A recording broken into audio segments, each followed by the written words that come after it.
So you mean to tell me I got the premium, bro?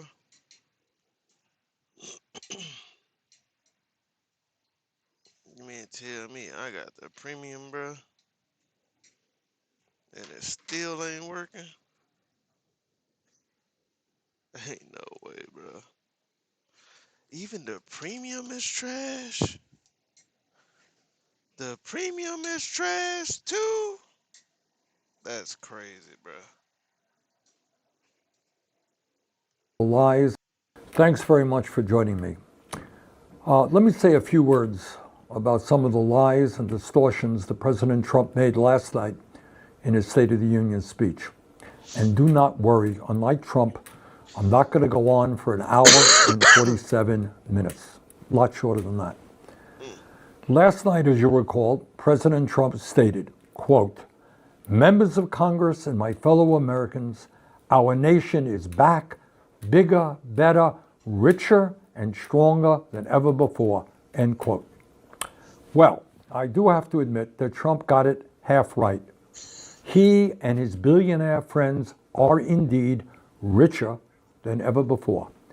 Since he has been president, as a result of an unprecedented level of kleptocracy, Trump's family is now $4 billion wealthier than before he was elected.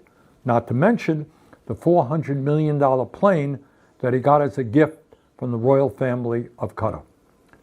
Further, the billionaire class as a whole is doing unbelievably well under Trump. Since his election, billionaires have seen a $1.5 trillion increase in their wealth. That is rather extraordinary. The result, we now have more income and wealth inequality than at any time in the history of our nation. But while the richest people are doing extraordinarily well, surprise, surprise, here is what Trump did not talk about. Today in America, over 60% of our people are living paycheck to paycheck, with millions of Americans struggling to put food on the table, pay for housing, pay for health care, pay for child care, pay for education, and pay for the other basic necessities of life. 60% of our people live in paycheck to paycheck. Trump just forgot to talk about that. In America today, over 20 million households are spending more than half of their limited incomes on housing, and nearly 800,000 are homeless. In America today, 21% of our seniors are trying to survive on less than $15,000 a year. Try doing that. Try surviving on $15,000 a year. And nearly half of older workers have nothing in retirement savings. In America today, hundreds of thousands of bright young people cannot afford to go to college, and over 40 million are struggling with outrageous levels of student debt. In America today, we have one of the highest rates of childhood poverty of almost any major country on earth. Now, if that is the booming economy, the greatest economy in the history of humanity, if that's what Trump is talking about, God help us. Further, on another issue, Trump said last night that he wants to, quote, "stop illegal aliens and others who are unpermitted persons from voting in our sacred American elections. That cheating is rampant," end of quote, says Donald Trump. For a start, I do find it interesting that Trump talks about our sacred elections. This is the same man who, after the 2020 election, was caught on the phone pressuring Georgia's Secretary of State to, quote, find 11,780 votes, end quote, so he could overturn the result. I guess that election in Georgia was not too sacred. This is the same man who provoked a violent insurrection on January 6th, 2021, in order to overturn an election that he lost and to stay in power. And despite more than 60 court cases to the contrary, he continues to claim that he won the 2020 election and that it was stolen from him. This man who claims that our elections are sacred has still not said that he won't run for a third term, despite the fact that it is blatantly unconstitutional. The Constitution limits individuals to 2 terms. But here is the truth about our elections. Despite 154 million Americans in 50 states voting in the last election, election fraud in our country is extremely rare. Even the conservative pro-Trump Heritage Foundation's database of election What's up, crimes OG? listed only 24 instances of non-citizens voting in U.S. elections from 2003 to 2023. Hundreds of millions of voters in a 21-year period, 24 instances of non-citizens voting. That is not exactly a crisis. But that big lie that millions and zillions of undocumented people are voting, that big lie is the foundation of the SAVE Act, legislation that would effectively require every American to produce a passport or birth certificate to register to vote. So I just stop a moment. What's up, Cadence? Do you have a passport? Some of you do, many of you don't. Do you have your birth certificate? Frankly, I don't.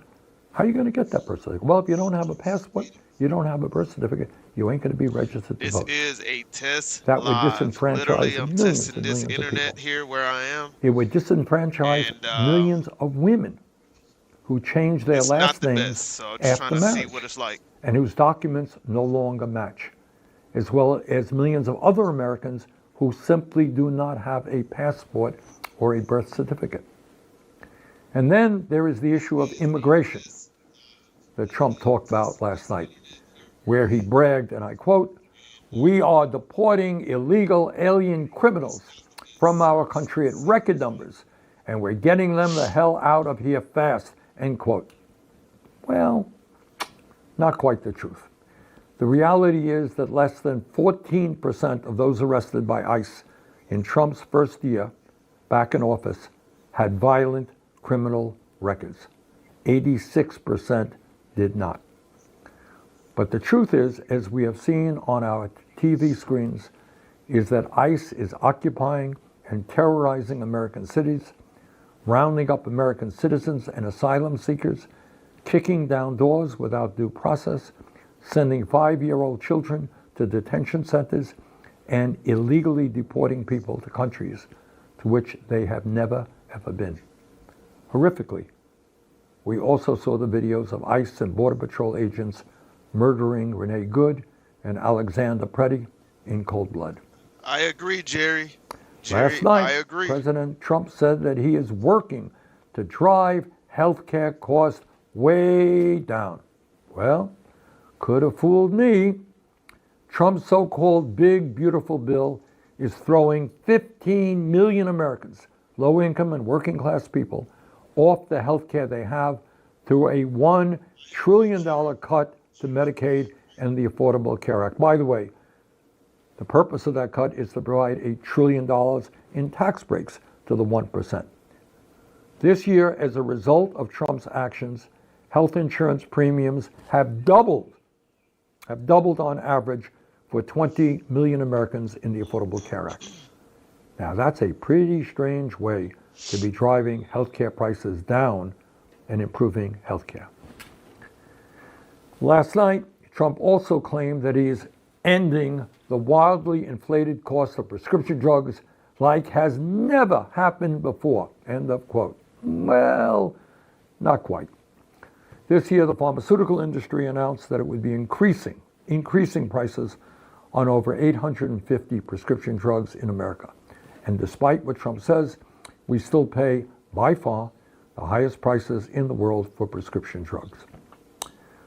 Let me conclude by saying this. The American people increasingly understand that Donald Trump is a pathological liar who represents the interest of the billionaire class and who is rapidly moving our country toward authoritarianism. The American people also understand that when we stand together and not let Trump and his friends divide us up, And we saw this in Minnesota, and we're seeing this in states all over this country. When we do that, we can and will create the nation we know we can become. And that is a country based on the principles of freedom, justice, and democracy. Let us go forward together. Thank you very much.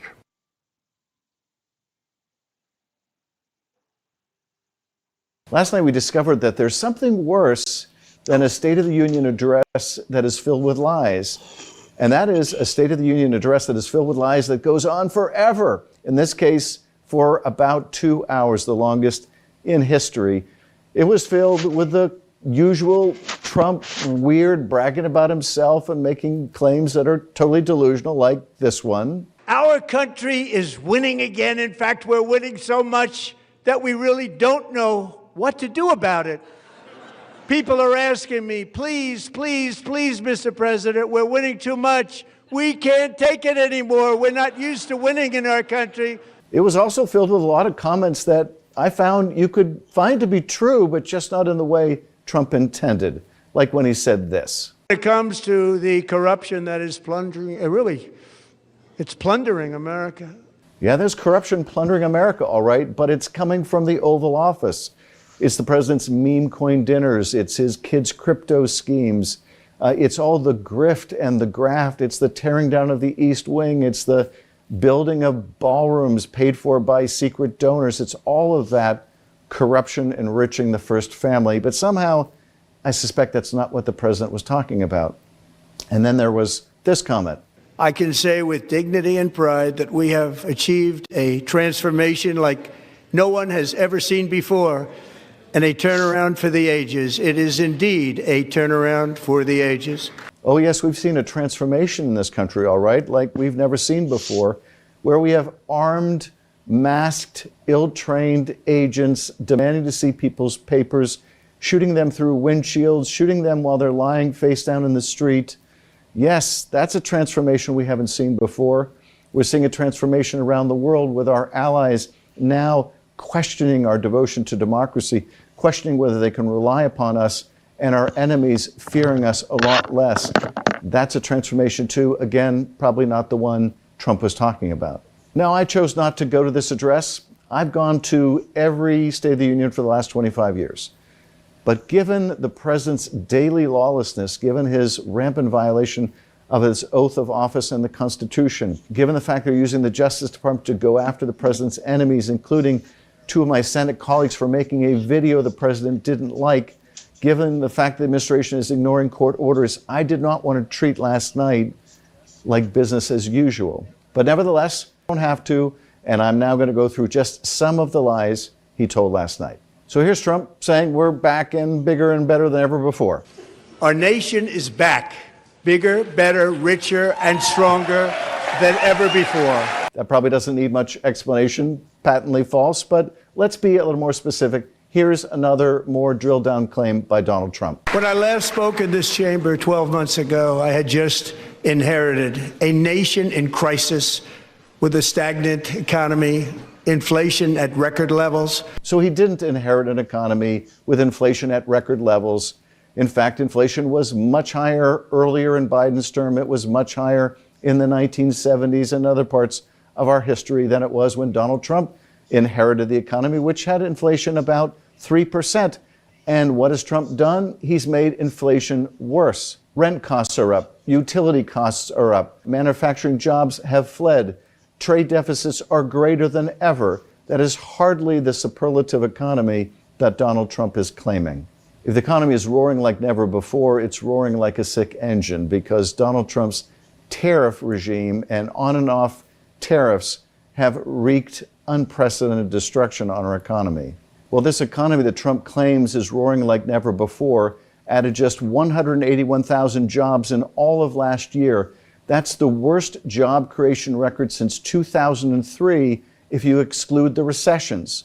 So not exactly roaring the way Donald Trump would have you believe. And in 1 year, we have lifted 2.4 million Americans, a record, off of food stamps. When Donald Trump says he has lifted 2.4 million Americans off of food stamps, Let's understand what he's really saying.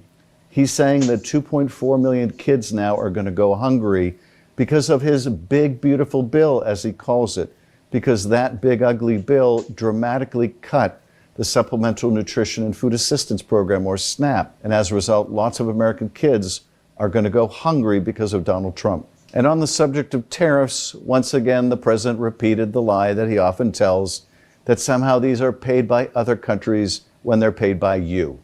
And as time goes by, I believe the tariffs paid for by foreign countries will, like in the past, substantially replace the modern-day system of income tax. In fact, Trump's tariffs cost your family last year about $1,700.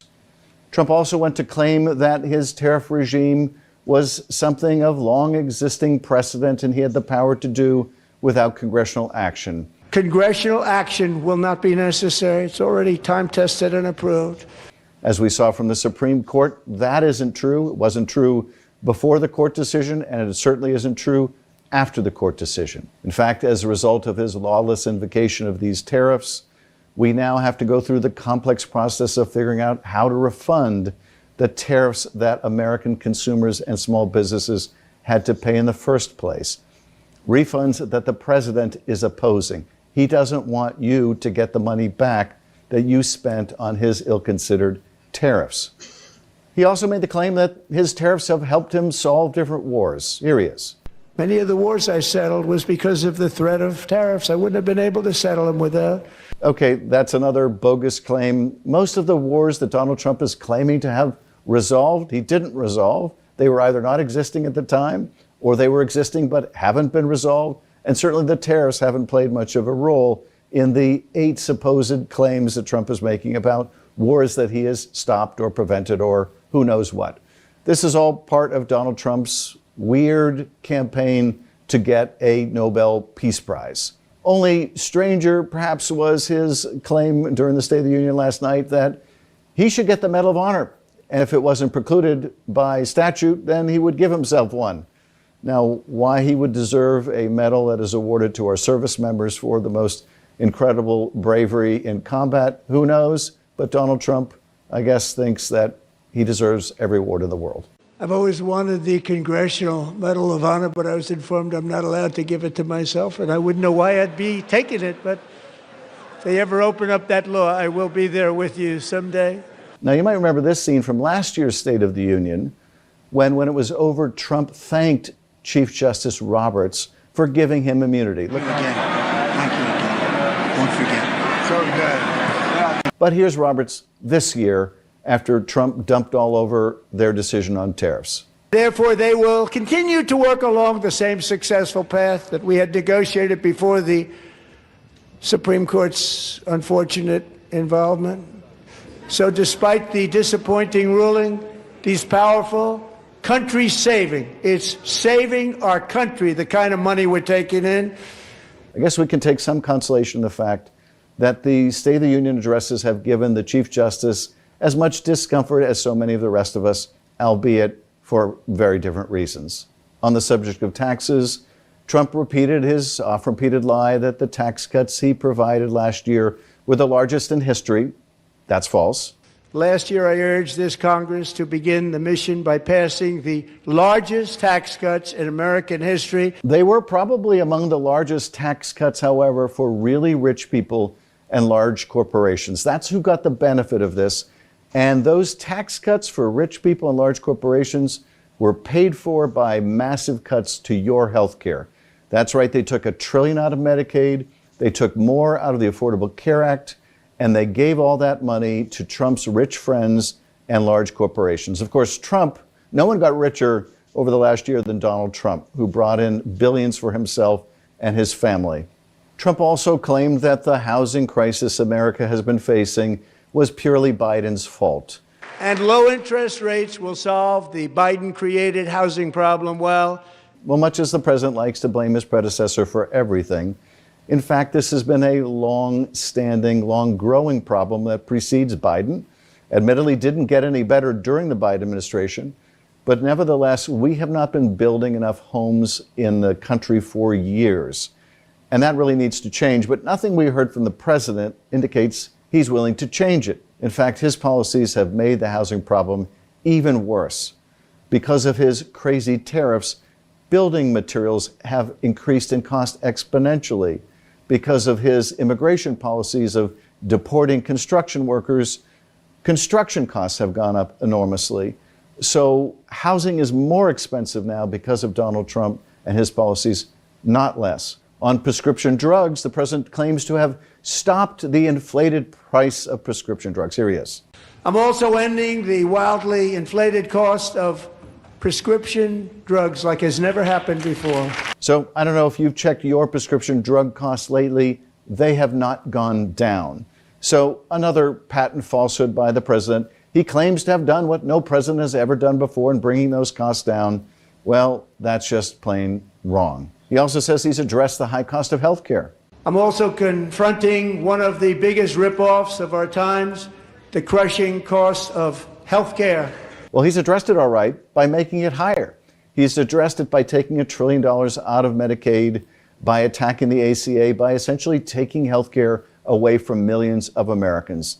That's his way, I suppose, of addressing health care. That is, to get rid of it for so many millions of people. And of course, no Trump speech would be complete without the usual derogatory and bigoted and racist attacks on immigrants and people of color. The Somali pirates who ransacked Minnesota remind us that there are large parts of the world where corruption and lawlessness are the norm, not the exception. Importing these cultures through unrestricted immigration and open borders. Of course, this is just patently false and disgusting, but it is what he does. It is also what has made his immigration policies so deeply unpopular, sending these masked agents into our streets, not to create safety, but to create chaos, to create mayhem, to result in the loss of American lives. This has been the result of Donald Trump's immigration policies and the kind of xenophobic bile that he spews in addresses like this one. Trump also repeated his claim that we are the hottest country. Here that is. Now we are the hottest country anywhere in the world, the hottest. But unless he's talking about climate change, I'm not really sure what he means by that. Sadly, so many Americans are leaving the country, people with advanced degrees. Our scientists are leaving the country because of the hostility to science and fact in this administration. Others, the best and the brightest from around the world, are choosing not to come to this country. They're going elsewhere to start businesses, to engage in path-breaking discoveries. We're seeing a brain drain again, but it is not the brain drain that has always benefited the United States with the best and the brightest coming here. Instead, we're seeing the reverse, with some of our best and brightest leaving the country and some of the best and brightest around the world no longer willing to come here. One thing that barely got addressed in his 2-hour speech was the villainous attack by Russia on Ukraine. He said that Ukraine was going to be the 9th conflict he would solve. Here he is. And we're working very hard to end the 9th war, the killing and slaughter between Russia and Ukraine, where 25,000 soldiers are dying each and every month. Think of that, 25,000 soldiers are dying a month. A war which would have never happened if I were president, would have never happened.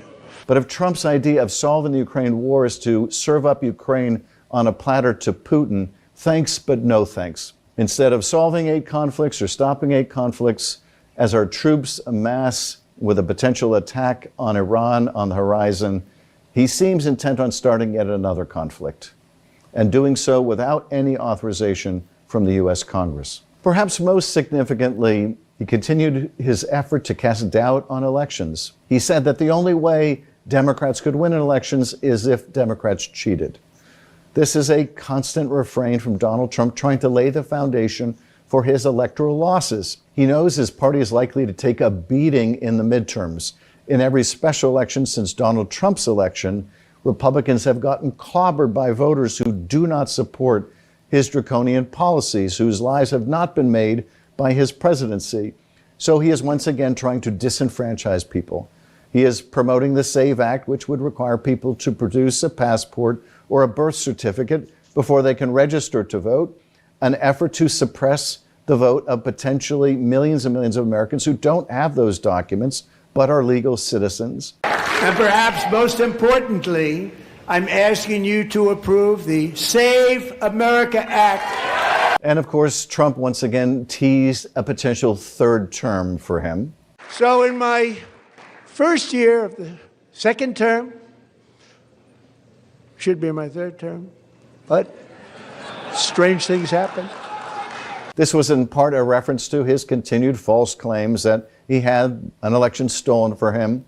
But it's also a part of his way of saying, hey, I just might be a dictator. I just might be your president for life.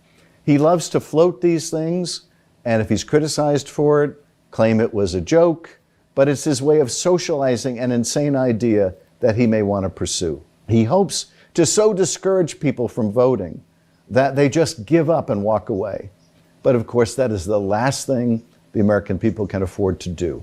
We need to look at every challenge to voting that Donald Trump puts in front of voters as an obstacle that must be overcome to save our democracy. Trump, of course, repeated the false claims of people who are undocumented voting and massive voter fraud. It's the same kind of nonsense we've heard from him before. The incidence of voter fraud is exceedingly rare. The real fraud are people like Donald Trump, who in 2020 badgered the Georgia Secretary of State, Brad Raffensperger, into finding 11,780 votes that did not exist, but were just one more than he needed to overcome President Biden's lead. That is the kind of fraud we need to be concerned about, and that is the kind of fraud that Donald Trump represents. So Donald Trump spent most of the 2 hours rambling and ranting, praising himself, bragging about his non-existent accomplishments, interrupted periodically by introducing guests in the gallery, some of whom were veterans and deserving of great acclaim for their courage and their bravery. But it was the usual fusillade of lies from the president, the usual trumpeting of America as the hottest country and Americans as being too tired of winning because they're winning so much. But for the American people, the reality is, of course, far different. They're not tired of winning. They're tired of struggling to pay their rent. They're tired of struggling to put food on the table. They're tired of high housing costs. They're tired of all the disappointments coming from the administration and from Washington, all the promises betrayed. They want something better, and That's they want a fact, something Jazzy. different. That's a At the end of fact. 2 hours, even some of the Republican members of Congress, I'm sure, were just hoping and praying it would end soon, finding it difficult to even keep their eyes open during this long, meandering address. In fact, they looked a little bit like this. My best morning and afternoon to play it their way and sit like a horror show cooperative malchick in the chair of torture while they flashed nasty bits of ultraviolence on the screen. So thanks for watching tonight's video. We started doing these nightly videos as a way of identifying something really important that happened today or this week, what we should make of it, and how we can fight back. As you can see, I like to include movie clips. If you have any suggestions for other movie clips I should include in future videos, please share them with us. And thank you for following along. There's one major difference between a talk that gets 4,000 views versus a talk that gets 4 million views. And it's not what you think. This is something no one in the speaking world ever talks about. And this is like the thing that led to me speaking at the United Nations 4 times in front of 10,000 people, at Disney, KPMG, Morgan Stanley, Lululemon. And that is just like I live in this odd, unique tree house here, a few feet away from my baby mama over here, and a friend of ours that lives down there. And just like people are like, wow, you live in a freaking tree house? Someone lives in there? What is that like? We need people talking like that about you as a speaker. So in a world where everyone's trying to land podcasts and build followings and land speaking gigs, you have to stand out so that the speaker bookers that have a budget of 10. McEnany, along with Jessica Tarlov, Jesse Waters, Dana Perino, and Greg Gutfeld. It's 5 o'clock in New York City, and this is The Five.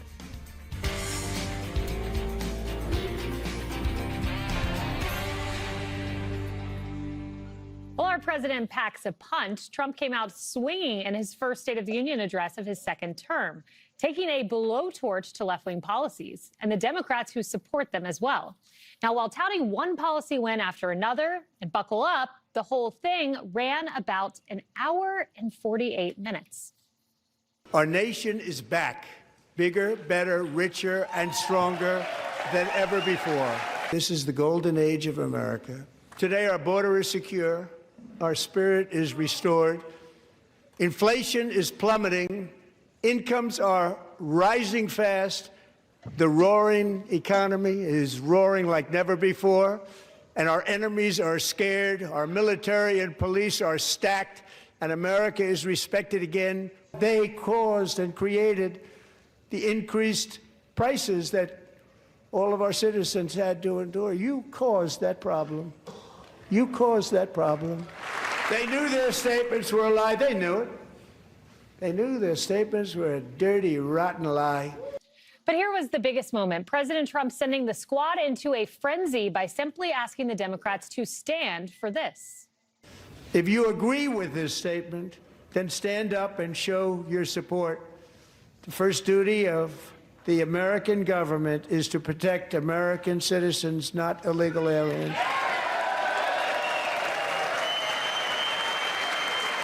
You should be ashamed of yourself not standing up. You should be ashamed of yourself. They're blocking the removal of these people out of our country, and you should be ashamed of yourself. And it gets worse for the Democrats. They would not even stand for this 80-20 issue. Surely we can all agree no state can be allowed to rip children from their parents' arms and transition them to a new gender against the parents' will. Who would believe that we're even talking about this? We must ban it, and we must ban it immediately. Look, nobody stands up. These people are crazy, I'm telling you. They're crazy. You know, Jesse, I wish the Democrats would have taken the Fetterman approach. Suit up, stand up when appropriate, sit and listen. But even if they sit, Trump still owns them. I love State of the Union Trump. I think it's better than Rally Trump, better than sit-down interview Trump, even better than GG's show Trump.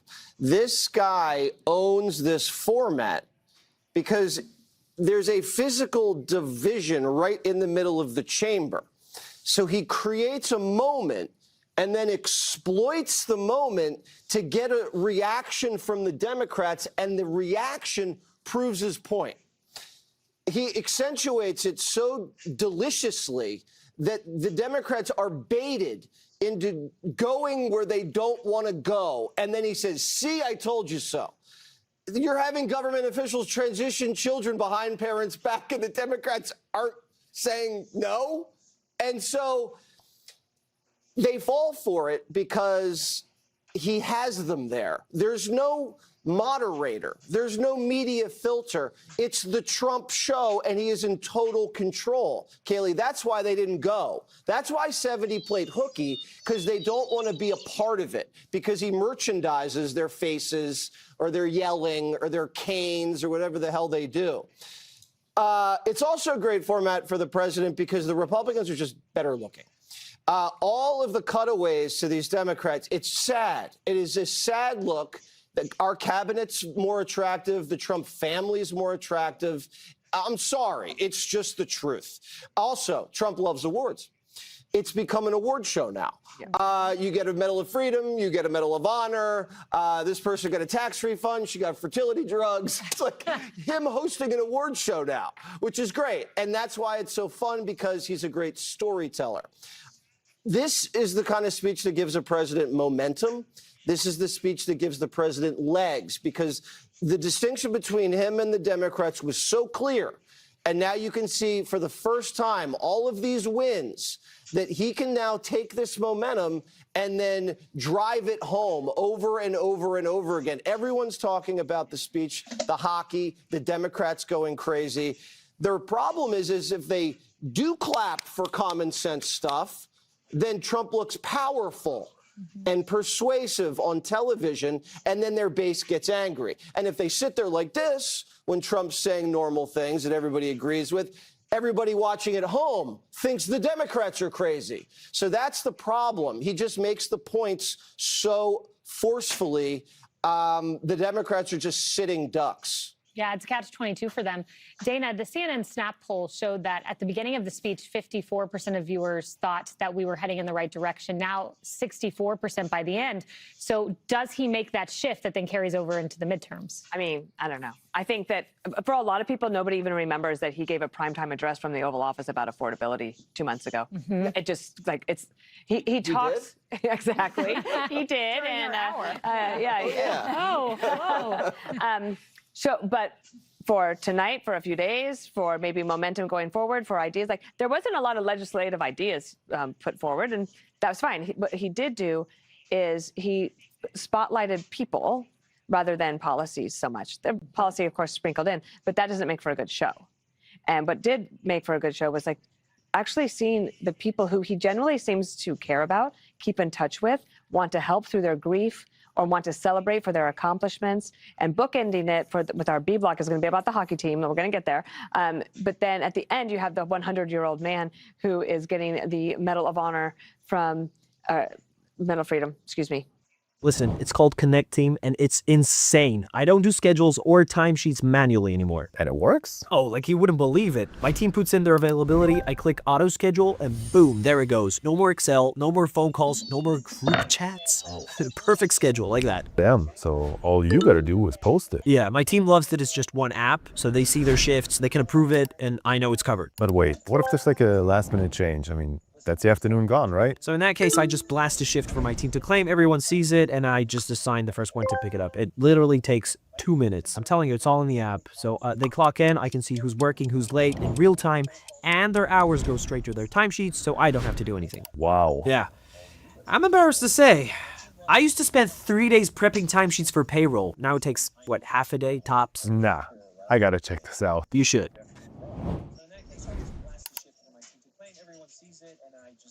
I think it was a Congressional Medal of Honor, right? And the First Lady is going to provide him with that. I also thought it was quite remarkable. You had this Venezuelan political prisoner who comes in, surprises his niece, and then they leave. It's like, and he says, "Have a good time." So yes, it did become a little bit of a show. I don't know how long it lasts in terms of the good vibes. Because what really matters after State of the Union, I believe, is the follow-through. So the cabinet now has a lot of work to do. So he gave them a few things that were of suggestion, like on prescription drugs, for example. So can you go out and sell that? But I think the big thing that they're going to continue to talk about is the big, beautiful bill. That was the one big, huge piece of legislation that is starting to take hold now, and people will really start to see that in April when the tax returns start to come in, and they will be bigger than they have been before. And you really can't win the midterms in February. You have to kind of assess that more in like April or May. Yeah, and no tax on tips, no tax on overtime. That will all be very telling. You know, one moment that will last, and I can assure you, Jessica, because Republicans will make it last, is when this statement was made, the first duty of the American government is to protect American citizens, not illegal aliens. Stand if you agree with this. Why didn't Democrats stand? Well, I think to Jesse's point that they didn't want to play into the Trump show, and you're between a rock and a hard place. And I was thinking about if I was in that room, my quads would have gotten the most insane workout because I'd be like halfway between standing and sitting.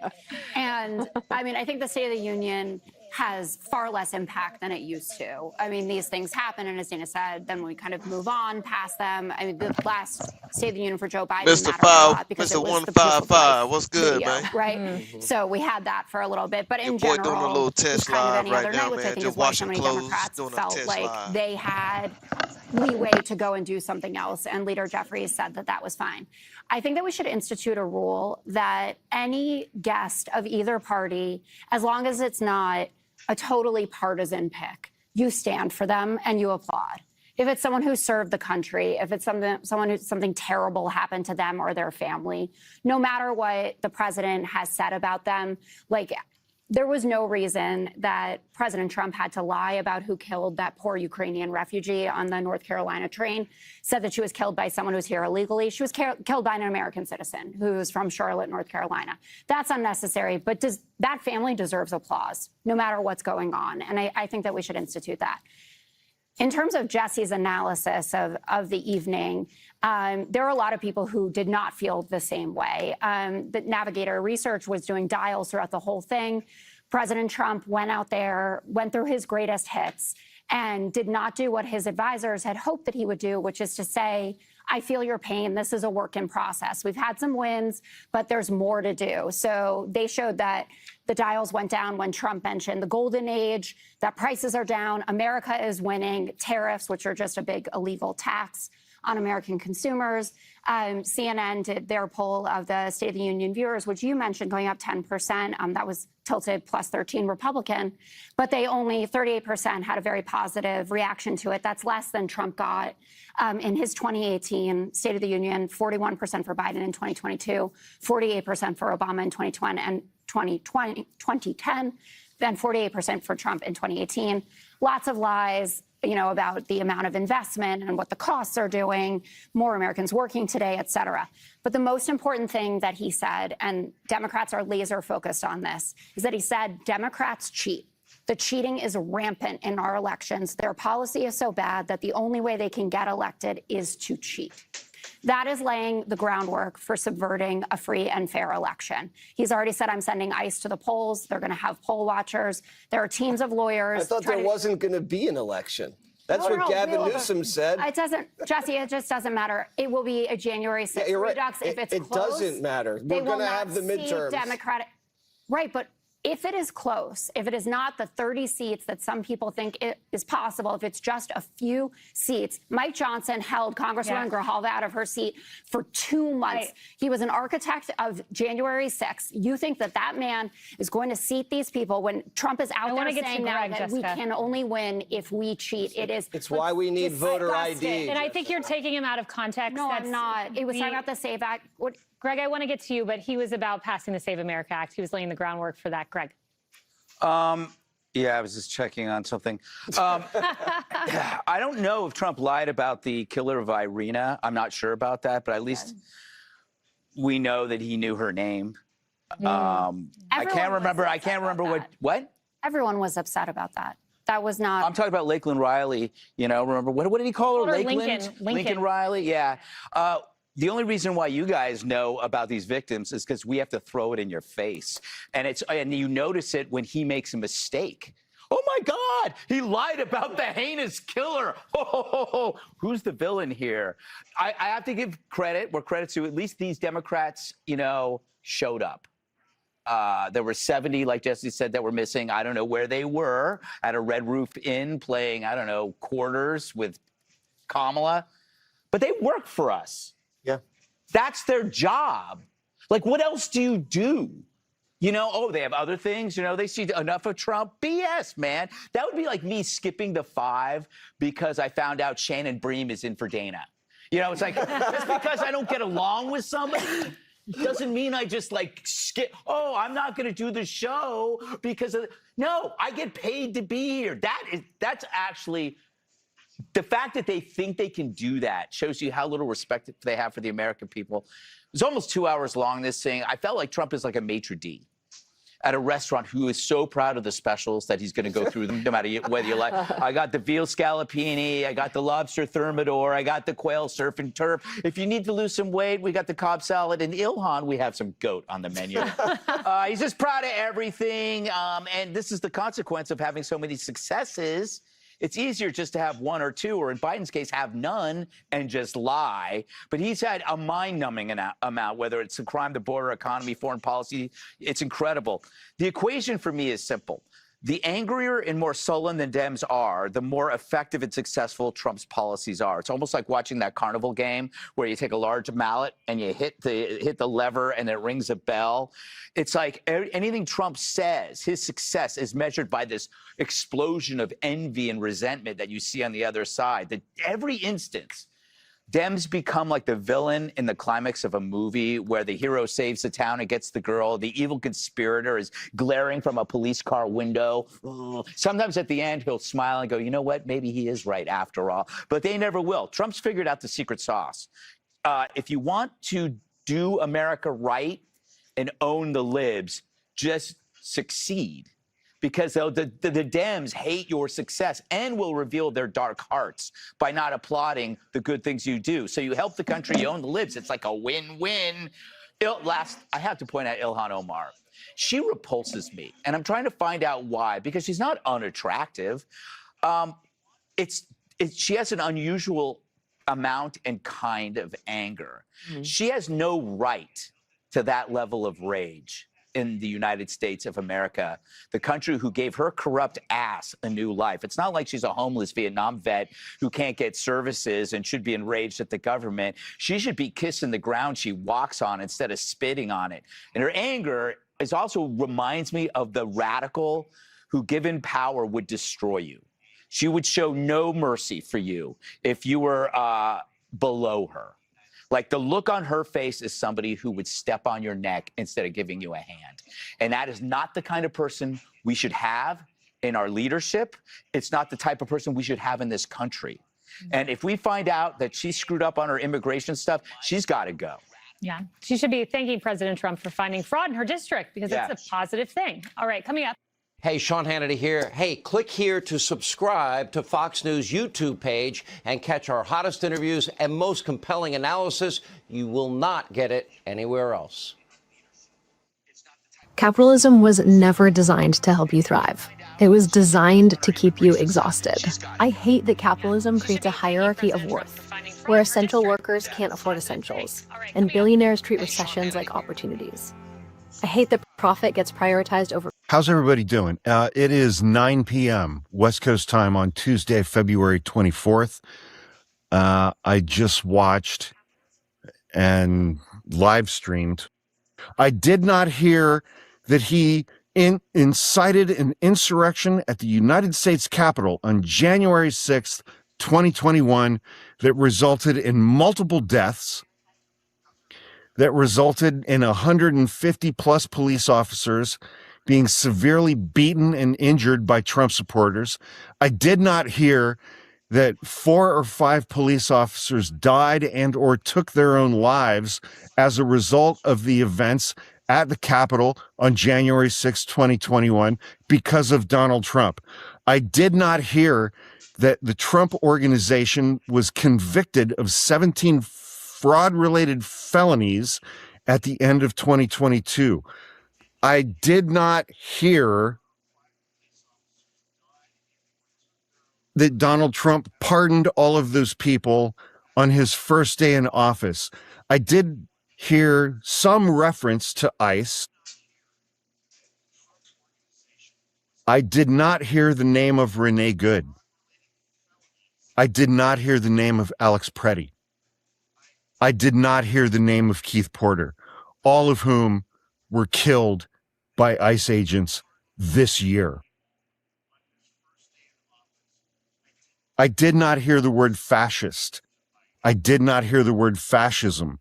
I did not hear the word authoritarian or authoritarianism. I did not hear convicted felon. I did not hear rapist. I did not hear fraudster. I did not hear that he's breaking the law. I did not hear that he's ignoring the Constitution. I did not hear that he is dismantling democracy.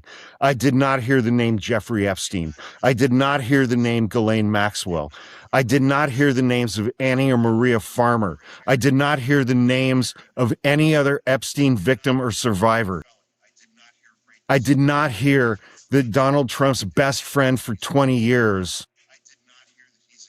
Was that moment what Donald Trump ultimately wanted and what perhaps your Democratic leadership wanted to avoid? Oh, yeah, no, the president clearly came in with a strategy to do that, right? His strategy was to try to rage bait people into that fight. He wanted that, and he got it.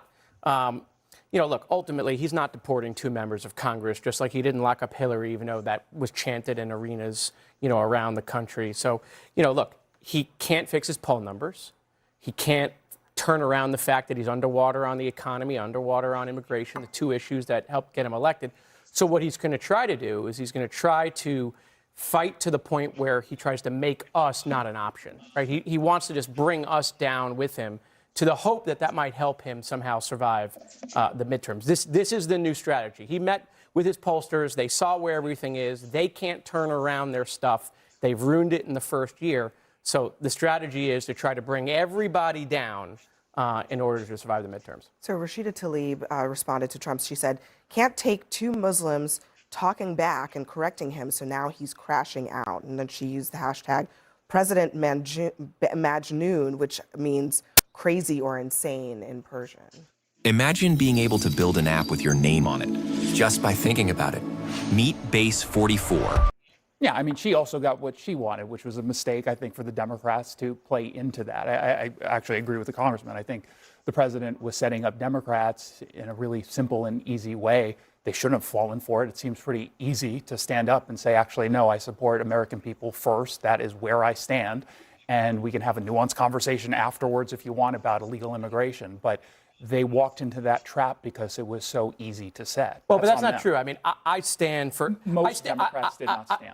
I stand for Americans over non-citizens, and so do all of my colleagues. But just because it's not the Galactic Senate, just because the Emperor says rise doesn't mean I get up. Like I'm a Well, different. you rose sometimes, I'm a different branch of government. I rose for the heroes that were in the gallery, not because the But president not for told me the to other rise. point. I mean, you rose because, and thank you for rising. I think in those cases that this is an easy moment to be united, whether it's around Team USA or it's around any of the people who were featured there.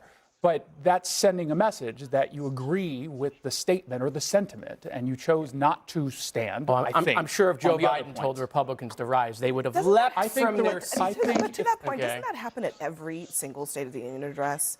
The president says something innocuous. The party that is the opposite party doesn't stand. That happens every single year. Yeah, but I don't feel like understand this. why I we're don't feel like pretending these like this is shouting some kind of new matches thing. used to happen. I mean, they started happening maybe that in my memory with Joe Wilson under Obama. You know, I don't like Donald Trump. I don't support Donald Trump, but I am an institutionalist, and I think that there is a pomp and circumstance and gravitas to something like the State of the Union. Does he use it to lie? Yes. Does he use it to divide? Does he use it to attack immigrants? Yes. But that doesn't mean that that two congresspeople should be in this shouting match. And look, what he tweeted out today is horribly racist. And I say this as somebody that gets told the same thing over and over again. Go back to where you came from. I can't tell you how many times I open up social media and it says, go eat a burrito and go back to Mexico, because racists are so stupid, they don't realize there's more than one country in Latin America, and I'm not from Mexico. Also, I don't eat burritos, I like tacos. But the fact that what he said is racist and it is horrible, and it's, you know, and it emboldens and it strengthens, empowers racism. My question is, how does it help American citizens to have the President of the United States and two congresspeople in a pissing match over stupidity? How does it help them have lower grocery prices? How does it help him have access to health care, access to housing? And actually, I think it's, you know, you talk about Donald Trump goading them into this. I think this is really stupid by Donald Trump. I mean, most people use the State of the Union as a launching pad to then go out and sell their agenda and try to have it be a good moment for them. And instead, he's out there in the, you know, in the bottom of the gutter, fighting and being a racist pig. Why? Can I just ask this question? Is it asking too much? When the doors closed last time, people went nuts. By popular demand, we are opening the doors up again to join our AI Amplifier Club for $1. Yes, $1. And we're going to donate that. To expect the President of the United States, the Commander-in-Chief, to set the tone in the room for the State of the Union. Yes, it's asking too much. Okay, but look, It's asking too much. it had to be awful tough. I talked to a lot of members of Congress about attending versus not attending. Both of the Congresswomen who the President, the Commander-in-Chief, have been after for a while now. Yeah, that's true. Were in the room, in their seats, on behalf of the people that they represent. You know, I served as a law enforcement officer for a lot of years, and to even ask or make a statement that you need to protect this group first over another group. When I was on the street, if somebody needed help, I didn't check their citizenship before I helped them. So the president started off trying to divide, which he does so well, the nation, right? And you want to talk about protecting Americans? That's exactly what Ilhan Omar was doing, talking about 2 U.S. citizens who were killed under very questionable circumstances in her district. Is it fair for her to raise that? I mean, Trump is asking about protecting Americans. Is it fair for her to raise the 2 Americans who were killed. Well, I think Trump's entire speech was actually pretty unifying. I think Donald Trump's superpower is positioning himself as the common sense guy who's advocating for positions that the vast majority of Americans want. And there was one moment at the beginning where he invited the USA hockey team, and of course the crowd went wild chanting USA, USA, and then the camera panned to Rashida Tlaib, who appeared to be mouthing KKK. And then again, you had another moment where Trump says, stand up if you want to support American citizens over illegal aliens. And instead, Ilhan Omar is screaming and heckling the president. And those are the best kind of sound bites and visuals that the GOP can have for the midterms, because a lot of people might not like Donald Trump and might be kind of hemming and hawing.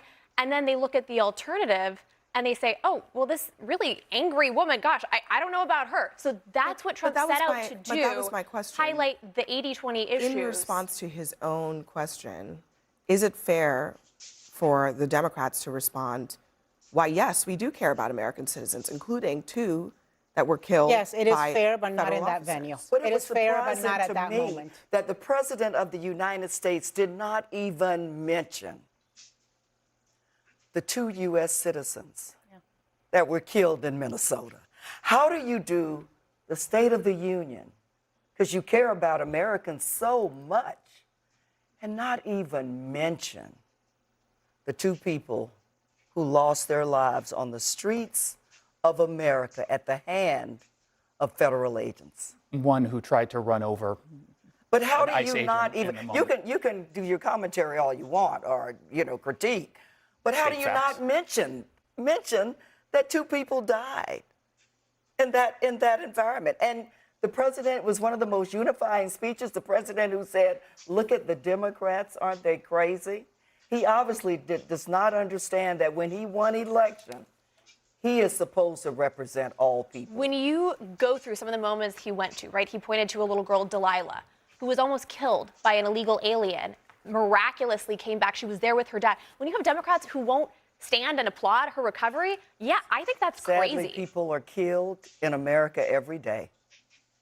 Apparently you can go from 0 to a complete site in just a single prompt with Wix Harmony. I don't know if this is going to be possible. Where vibe coding meets drag and drop freedom. We'll see about that. All right, let me try to make up a site to sell some like theoretical kombucha. Make me a site about kombucha. Make it look nice and pretty and highlighting the product. Refine my prompt. Okay, let's do that. All right, that's so much better. All right, generate my site. So now Aria, my AI assistant, is planning things out a bit, so I'm going to let it cook. Okay, just finishing the build, and wow, are you kidding me? I typed in like the dumbest prompt, and then I refined it, then I generated a site. Now I have an actual website. Oh, and I like how I have full customization. Like, look at this. I could just change the text.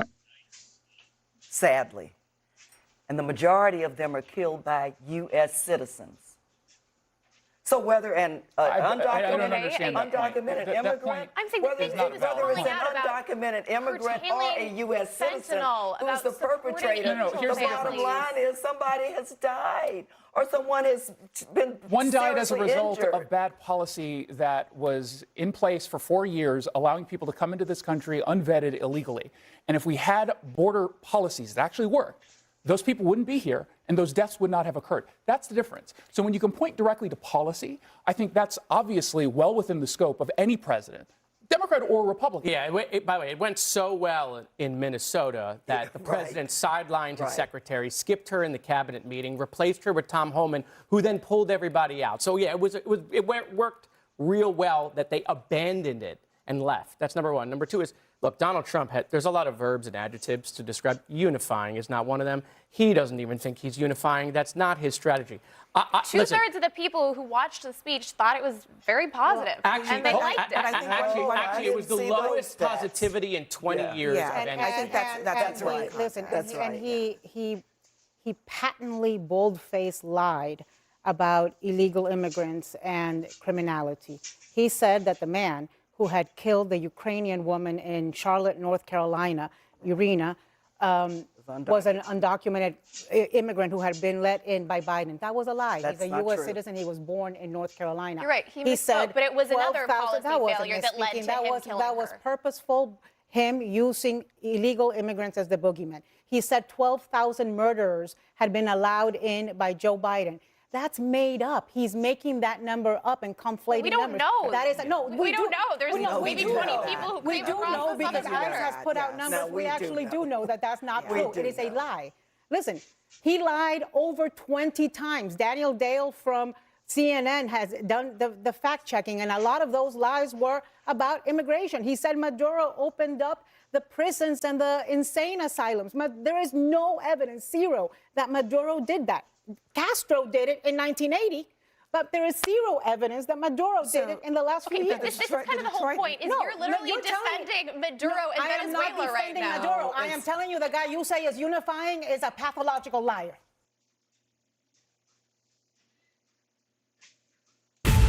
Bob told us that they were going to test the alien craft that night.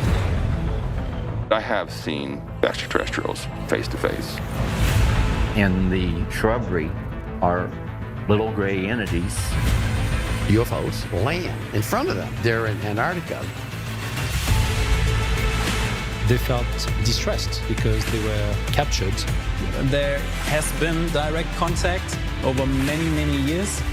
Current Galactic Senate has only been in operation for about the last 50,000 years. And he goes, yeah, this is from the craft they've had since 1940s. Some of them have crystals embedded in their skulls. I always felt very comfortable with them. They've shown me quite a bit of what our future looks like. We need to come together as a people.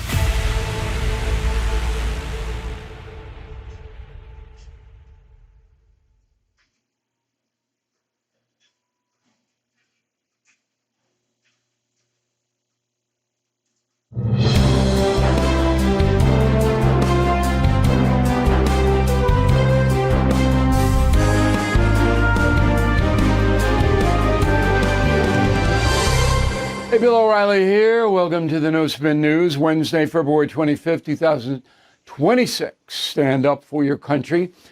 Big victory for the Republicans last night in the State of the Union. Not a partisan statement, based on facts. We'll prove it to you. And we have a Democrat and a Republican to react to what I'm saying and to what President Trump said. And that is a talking points memo this evening. So advantage GOP, because the momentum has shifted, at least temporarily, into President Trump's zone. Now, the speech was 1 hour, 48 minutes, the longest State of the Union ever. Only William Henry Harrison gave a longer speech. It wasn't called a State of the Union. It was an inauguration speech. And then he died after he gave it because he caught pneumonia. So I was outside, it was freezing, and just William Henry wouldn't stop. You can read about that in Confronting the Presidents. But anyway, the longest State of the Union. And it wasn't boring. I thought it would be. And it wasn't. Because what the Trump speechwriters did was kind of lay traps for the opposition. And they spent much of the time denigrating Democrats rather than propping up Republicans. But it worked. Let us walk through it. So about an hour and 20 minutes was spent on domestic policy. All right? And that's the key. Because people are feeling squeezed financially. So, the president came out and said, and they all do this. Every president does it. I'm going to do this. I'm going to do that. I'm going to do this. I'm going to do that. Okay. Standard issue. The last 30 minutes was spent on a little foreign policy, but other things. But about 15 minutes in, the tone of the speech changed from here's what Republicans are going to do to here's what Democrats have done. Very, very important for you to understand this. Okay? So it was, you may not like all of the Republican policies, but these people, the Democrats, are way worse. That will be the theme for the next 18 months till the midterms come. Okay, so the president, as he always does, wraps himself in the flag. Patriotism. because patriotism is very emotional. Right now, as you watch this, your brain is being hijacked. You think. Roll a tape. But now we're winning too much. And I say, no, no, no. You're going to win again. You're going to win big. You're going to win bigger than ever. And to prove that point, here with us tonight is a group of winners who just made the entire nation proud. The men's gold medal Olympic hockey team. Come on in.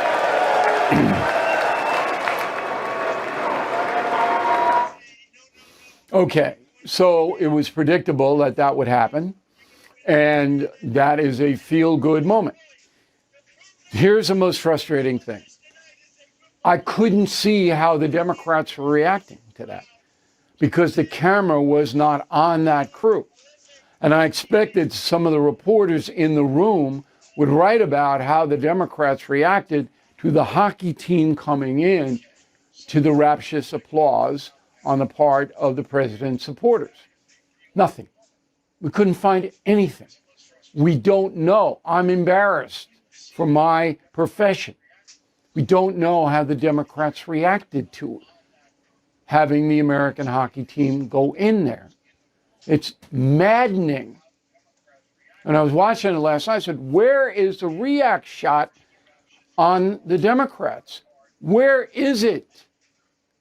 It never came. It's stunning because that is important. Okay? All right.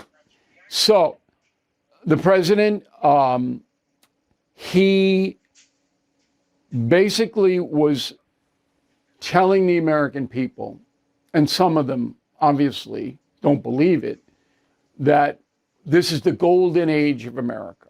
We're in it. Up to you. Up to you. Now, that people who hate Trump, they'll never believe anything he says. People who love him will believe everything he says. But the big middle, up to you. Do you think it's the golden age? I think we have momentum in this country. I do. Golden age, not yet. Okay. So the key moment in the whole thing, and this was a well-laid plan, and the Democrats should have anticipated something like this was going to happen. Roll it. One of the great things about the State of the Union is how it gives Americans the chance to see clearly what their representatives really believe. So tonight I'm inviting every legislator to join with my administration in reaffirming a fundamental principle. If you agree with this statement, then stand up and show your support. The first duty of the American government is to protect American citizens, not illegal aliens.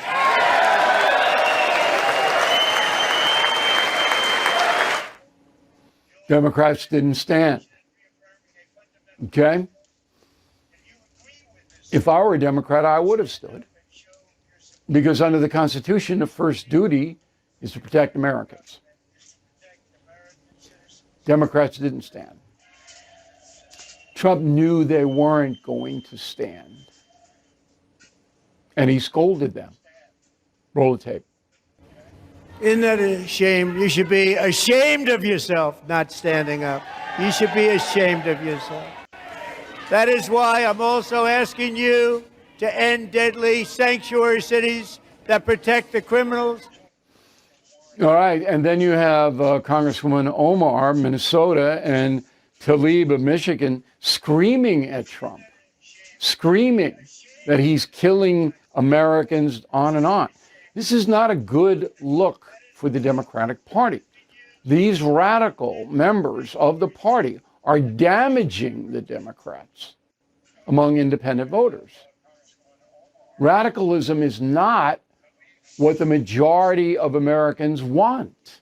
And these are as radical, these are people who want to just blow up everything. And to see them scream at the president doesn't help the Democratic Party. And that's becoming more and more common. Now, there is no leader. There's no Democratic leader. So Schumer is the top guy in the Senate.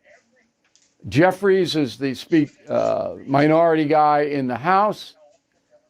They're ciphers. They get run over. In fact, Cortez is going to challenge Schumer, who I don't think will run again. She'll beat him in New York. She'll beat Chuck. Okay, because it's New York. So there's no leadership within the Democratic Party. None. Trump knows that. The last effective Democratic leader was Nancy Pelosi. And here's what Trump said about her. Go. As we ensure that all Americans can profit from a rising stock market, let's also ensure that members of Congress cannot corruptly profit from using insider information.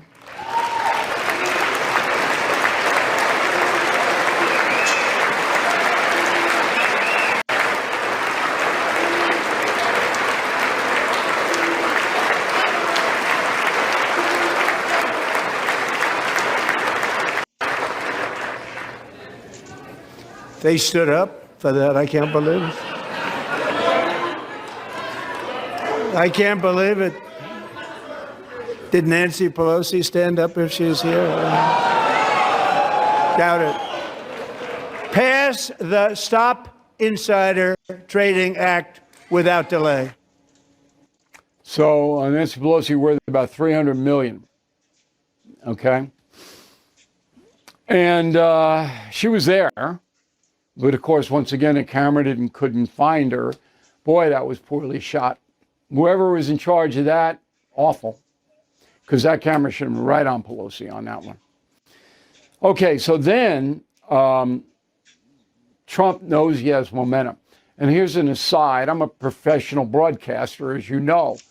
Donald Trump spoke for nearly 2 hours. He did not stumble once. That's almost impossible for a human being to do. He rode right through that whole thing. Now, yeah, he rehearsed it, but 2 hours?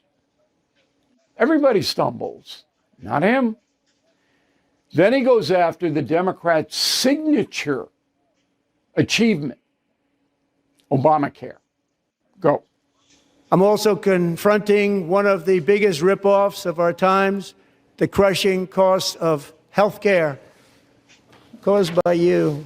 Since the passage of the Unaffordable Care Act, sometimes referred to as Obamacare, big insurance companies have gotten rich. That's why I introduced the great health care plan. I want to stop all payments to big insurance companies and instead give that money directly to the people so they can buy their own health care, which will be better health care at a much lower cost.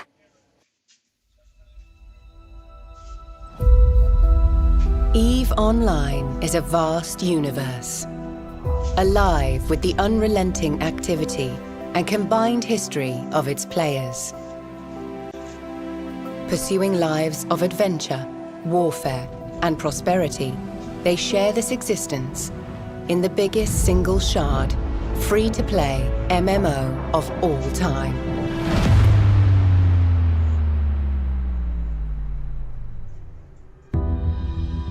Set 21,000 years in the future.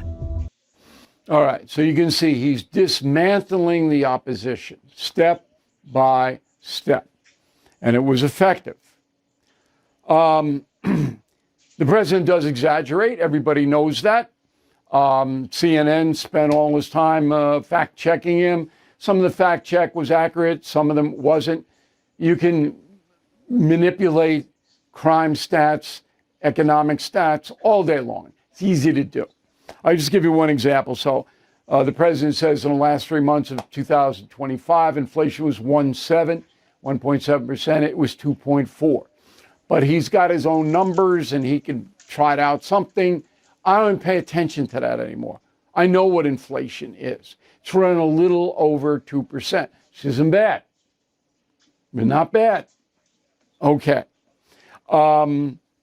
Now, in the end, it got down to the point where the Democrats didn't know what to do. And you could see that when they walked out of the chamber, that they were in disarray. So now, here's what you can expect. Epstein. You think it was bad before? Now it's every time you turn around, it's the Democrats, Epstein, Trump, even though there's not a shred of evidence, not a shred, okay? You're going to hear it and hear it and hear it. And CNN kicked it off last night, right after the speech. Go. He didn't make any mention of Jeffrey Epstein during that speech, despite the fact that there were some survivors of Jeffrey Epstein's in the chamber. Many were. What did you make of that moment? Well, it was, again, I don't even know if that was State of the Nation speech. I don't know what she's talking about. Collins, he didn't make any mention. Why would he make any mention of Epstein? Why? I mean, she's just, I used to have respect for her. No longer. She's a hack.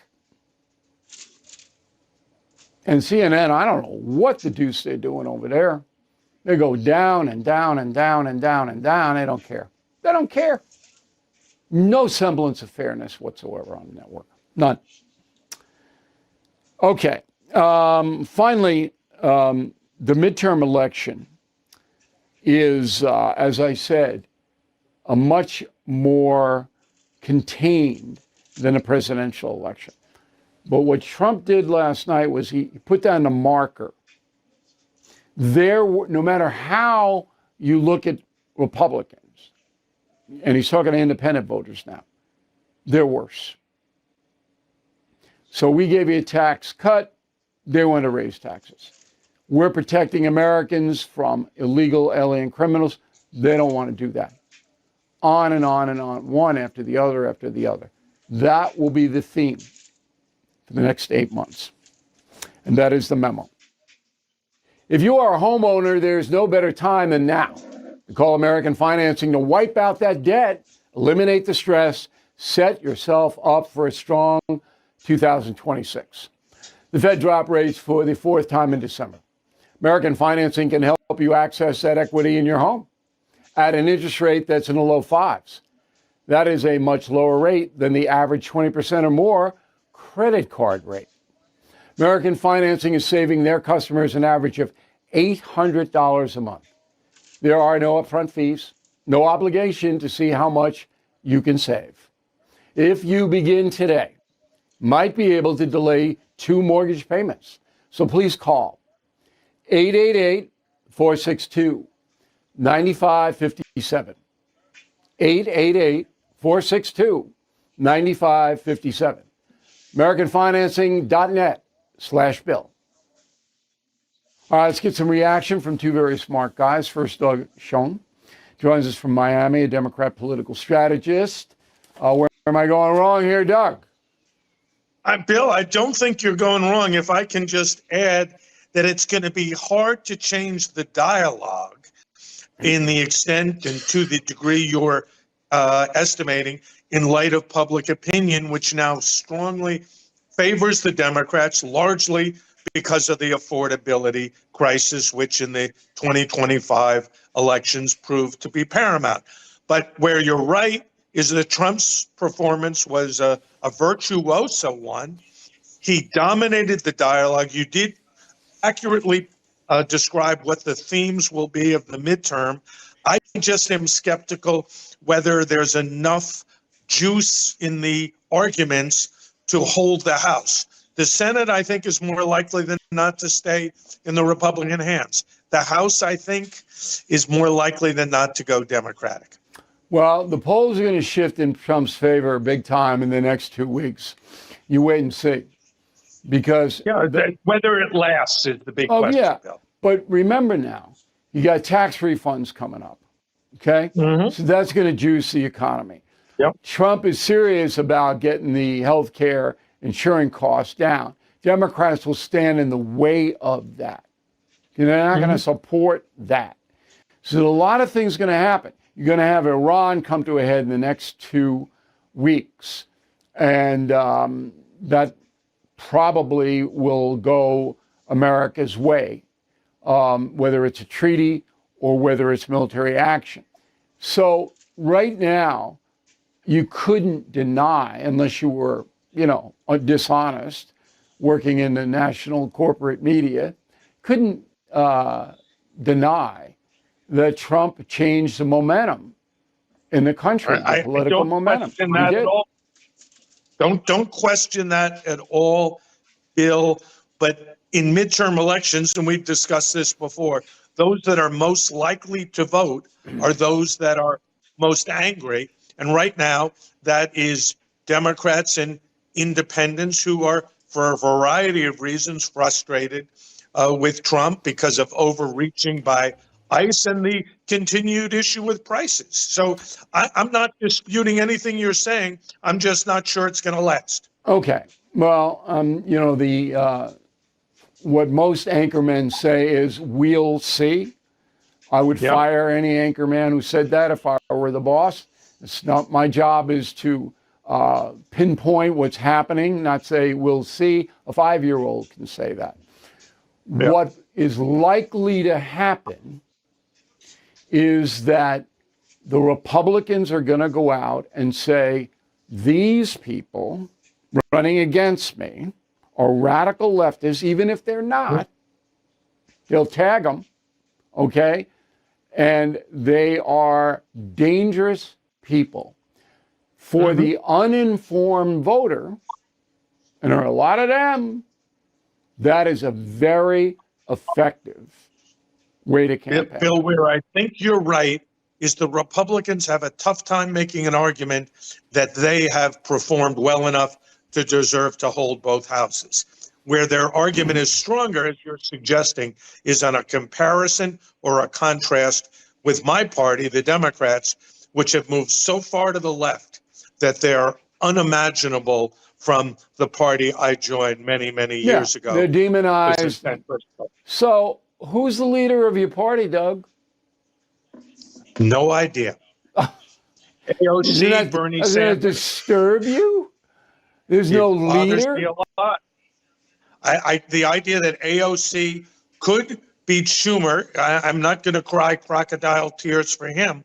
But candidly, Bill, she is a competitive presidential candidate against people like Gavin Newsom. And that is extraordinary, just extraordinary, that somebody on the far left with Bernie Sanders imprimatur has a theoretical chance and a practical chance of getting the Democratic nomination, having been in the House for, I think, 4 terms now, with a prior work record that was largely in the hospitality industry. Well, let me soothe your mind, Doug. AOC is too dumb to be elected president. Well, she could get the nomination, and that would be very scary. I don't think so. Newsom would beat her. Newsom would beat her in a debate. Newsom is smarter than she is. I mean, I don't think it would be close. I don't think it'd be close. Well, she gets 40%, or gets, 3 in 10, 4 in 10 Democrats sympathizing with her. That makes winning any election for the Democrats far more difficult, regardless of who's nominated. That, to me, is a devastating blow to my party. So I was on Hannity's radio program today, and Hannity was making the argument that the Republicans are going to swamp the Democrats, and we have that on BillO'Reilly.com. And I don't concur. I say what's going to hurt the Democrats is themselves, the 20%, maybe 22 or 3, that are radical left. And the rest of the Democratic Party isn't radical left, but because of the money flow, because of the money flow, the radicals call the shots. Yes, that's correct. AOC is a radical. So if only 22% of Democrats are radical, and the rest of the country doesn't want radicals, AOC has no chance for the presidency. But in a Democratic primary, among actual voters, the far left is about 40 to 45%. those that turn out in low turnout primaries, donate money. It wouldn't be low turnout, though. If you get somebody that radical, everything is going to go well. Bernie Sanders did pretty darn well for at least 2 presidential races. Hillary stole one from him, and he came pretty darn close in 2020. That's because people hate Hillary. Newsom is a very slick campaigner. They weren't hating Hillary. They were voting for Bernie because Joe Biden hadn't made a deal with Clyburn yet to get. No, I got it. I got the inner workings, but Sanders never had a chance, in my opinion. All right, Doug, always a pleasure. Thank you for helping us out. Very good conversation. If you are stressed out about getting out of debt, please listen to this. According to the Federal Reserve's latest survey, many banks have tightened their standards, which means right now could be your best window for negotiating settlements before lenders tighten up even further. And Done with Debt is one of the best I've seen at navigating debt relief. Done with Debt tracks credit card and loan company behavior, so they know who's negotiating and when, and how to get you the biggest reduction possible without bankruptcy or new loans. Done with Debt helps you through the debt relief process so you can keep more of your paycheck every month. So don't wait for lenders to tighten up their policies. Visit donewithdebt.com now. Talk with a debt specialist. It is free. Donewithdebt.com. Let's face it, the U.S. economy is under stress. National debt rising, trade war shaking the markets. And meanwhile, China is dumping the dollar and stockpiling gold. That's why I protected my savings with physical gold and silver through the only dealer I trust, American Hartford Gold.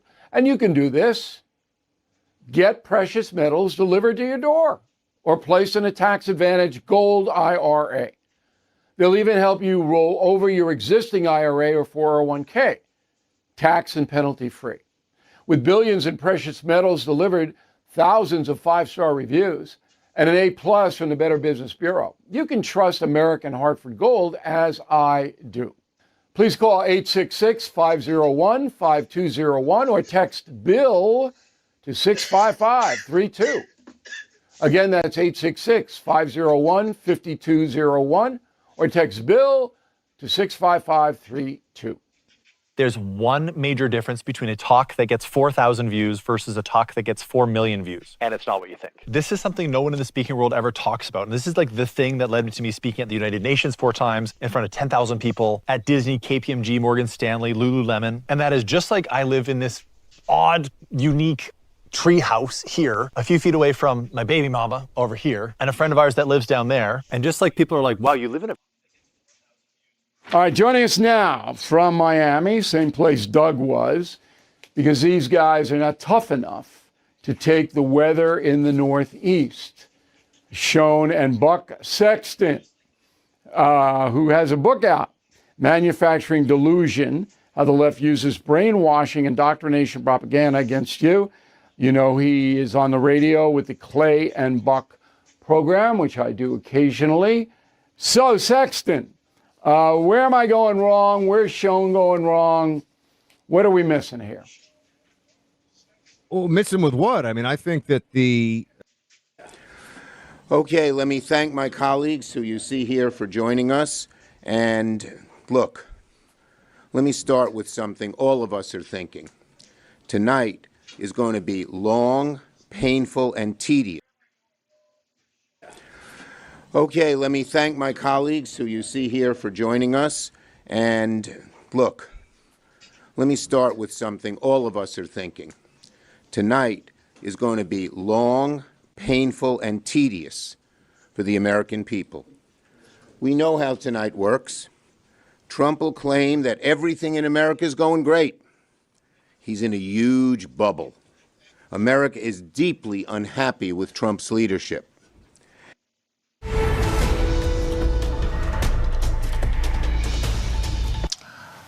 We're going to take you now to Chappaqua, New York, where Hillary Clinton is speaking about her deposition with lawmakers earlier today. Let's take a listen. As as fully as I could, based on what I knew, and what I knew is what I said in my statement this morning. I never met Jeffrey Epstein, never had any connection or communication with him. I knew Ghislaine Maxwell casually as an acquaintance, but whatever they asked me, I did my very best to respond. It was disappointing that they refused to hold a public hearing, so I wouldn't have to be out here characterizing it for you. You could have seen it for yourself. We had asked for that. We think it would have been better for the committee and its efforts to gather whatever information they are seeking. We had a bit of a challenge in the beginning because we had agreed upon rules based on the fact it was going to be a closed hearing at their demand, and one of the members violated that rule. Listen, it's called Connect Team, and it's insane. I don't do schedules or timesheets manually anymore. And it works? Oh, like you wouldn't believe it. My team puts in their availability. Which was very upsetting because it suggested that they might violate other of our agreements. So we had to cease the hearing for a period of time until we could get assurances that no rules would be broken going forward, and we returned to answer questions repetitively, literally over and over again. I don't know how many times I had to say I did not know Jeffrey Epstein. I never went to his island. I never went to his homes. I never went to his offices. So it's on the record numerous times. It then got, at the end, quite unusual because I started being asked about UFOs and a series of questions about Pizzagate, one of the most vile, bogus conspiracy theories that was propagated on the internet, that was serving as the basis of a member's questions to me. So I can only say that the best exchange that I had came at the very end when, contrary to every other deposition they have taken, no Republican member asked any questions about Jeffrey Epstein or Ghislaine Maxwell to anyone else they have deposed. And in fact, the Republican members didn't even show up for the deposition of Les Wexner. And when I said that, I had to point out that the only questions that any Republican member asked of any of the people they deposed was of former Attorney General Bill Barr when Chairman Comer asked him about the allegations, in his view, about Russia's involvement in my election in 2016.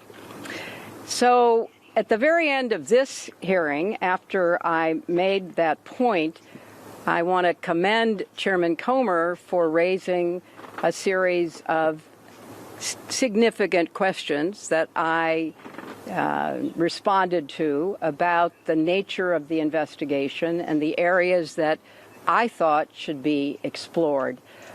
So I appreciated that. I want to see the truth come out. So that was a reassuring way to end a very long, repetitive deposition. Madam Secretary, you spoke in your opening remarks about how heartbroken you have been for the Epstein survivors as these files have come out. Can you talk to us a little bit about how you have processed and reacted to the fact that the former president, your husband, Bill Clinton, is referenced in the Epstein files numerous times, including in some photos featuring women? And how have you been personally preparing for the deposition that is coming tomorrow? Are you 100% confident that there isn't anything that the former president knows about Epstein's crimes? I am, and I think the chronology of the connection that he had with Epstein ended several years before anything about Epstein's criminal activities came to light, and that he was charged and sadly given a sweetheart deal, which, as I said in my statement, had that not happened, perhaps his predatory behavior could have been stopped earlier. But I think it is fair to say that the vast majority of people who had contact with him before his criminal pleas in 2008 were like most people. They did not know what he was doing. And I think that that is exactly what my husband will testify to tomorrow. Madam Secretary, can I ask? Madam Secretary, do you believe this was a fair hearing, and do you still want to testify publicly, even though you gave this deposition? Oh, I'm not going to do it again. They had a chance to do it in public, and I wish they had done it in public. And I think they're making the wrong decision, avoiding doing it in public. I thought it was very repetitive. I thought that they asked literally the same questions over and over again, which didn't seem to me to be very productive. And then, as I said, toward the end, there were other questions that were totally off subject. So if they are going to fulfill their responsibilities to literally investigate the investigations, which is what they originally said was the scope of their work, I think they could have spent the day more productively. Madam Secretary, can I ask? James Matthews from Sky News. Can I ask, why was Ghislaine Maxwell invited to your daughter Chelsea Clinton's wedding in 2010? She'd already been mentioned in a civil lawsuit by Virginia Giuffre before that. Jeffrey Epstein had already been convicted before that. She came as the plus one, the guest of someone who was invited. Thank you, everybody. Thank you all. Her husband in the hot tub in the swimming pool. What message does it say that I don't know when the video will be out. I don't know when the transcript will be out. We've asked that they be out as quickly as possible, and then you can see everything. Thank you. President Trump was in the hot tub. We heard from Bill Gates concerns about Epstein trying to blackmail him. Whoa. What's that? I just built a budgeting app in Base 44. Guys, Nina just built.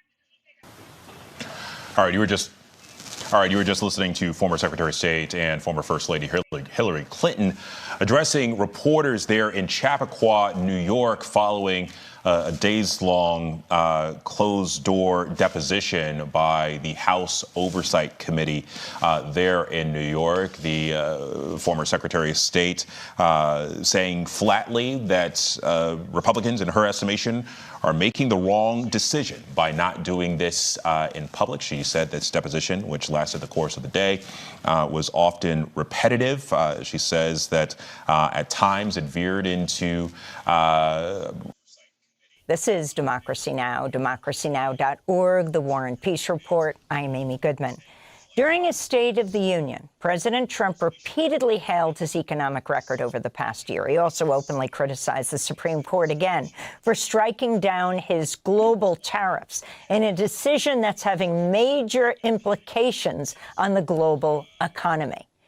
Less than half, 4 of the 9 Supreme Court justices attended the speech. This is part of what Trump said. Everything was working well. Countries that were ripping us off for decades are now paying us hundreds of billions of dollars. They were ripping us so badly, you all know that. Everybody knows it. Even the Democrats know it. They just don't want to say it. And yet these countries are now happy, and so are we. We made deals. The deals are all done. And they're happy. They're not making money like they used to, but we're making a lot of money. There was no inflation, tremendous growth. And the big story was how Donald Trump called the economy correctly, and 22 Nobel Prize winners in economics didn't. They got it totally wrong. They got it really wrong. And then just 4 days ago, an unfortunate ruling from the United States Supreme Court It just came down. It came down. Very unfortunate ruling.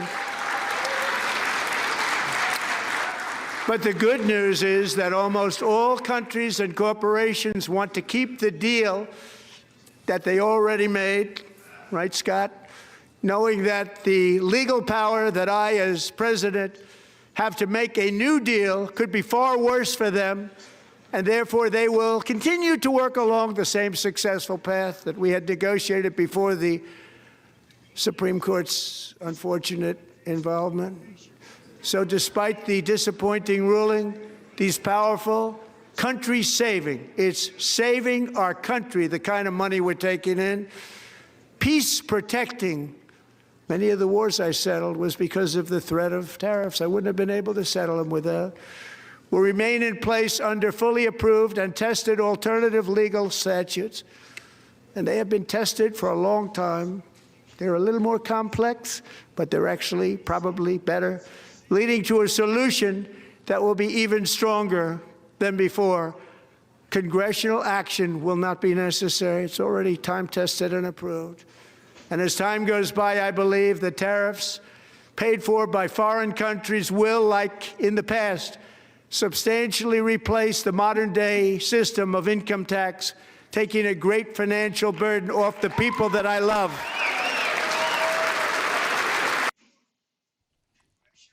We're joined now by Joseph Stiglitz, Nobel Prize-winning economist, Columbia University professor, former chair of the Council of Economic Advisors.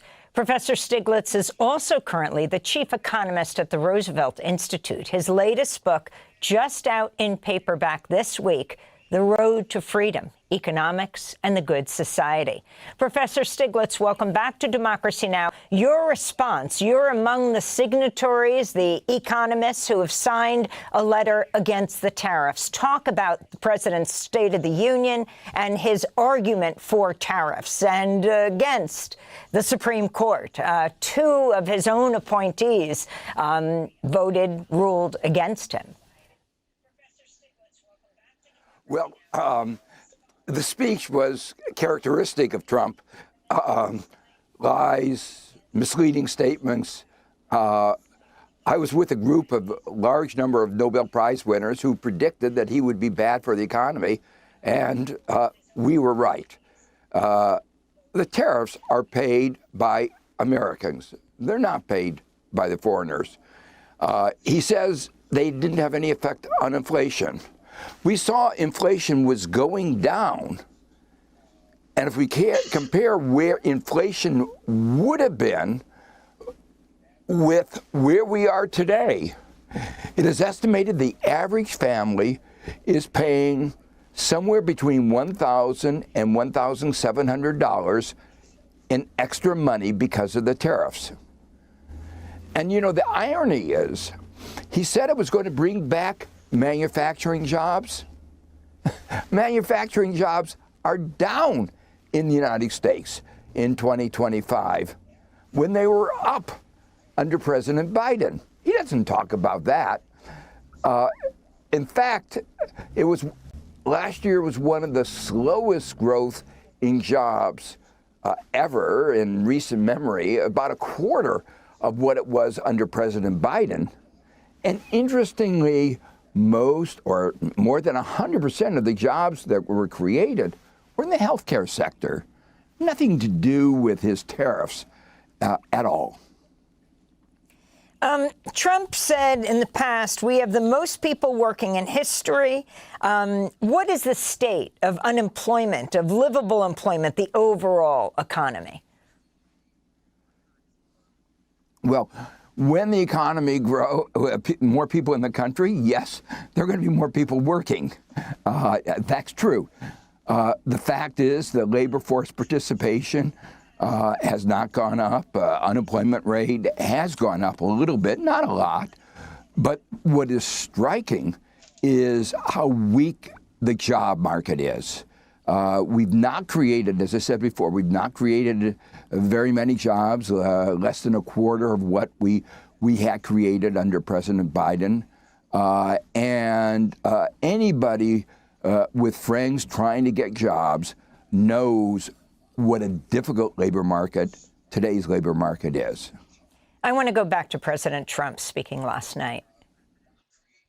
Now, the same people in this chamber who voted for those disasters suddenly used the word affordability, a word they just used it. Somebody gave it to them, knowing full well that they caused and created the increased prices that all of our citizens had to endure. You caused that problem. You caused that problem. Affordability, Professor Stiglitz. We're speaking to you here in New York.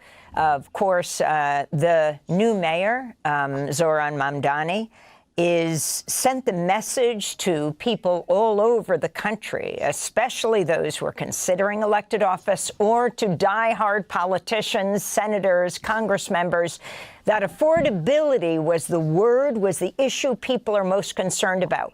What about President Trump mocking it? Well, I think he's mocking the American people when he mocks the issue of affordability. The reason people worry about affordability is things are not affordable.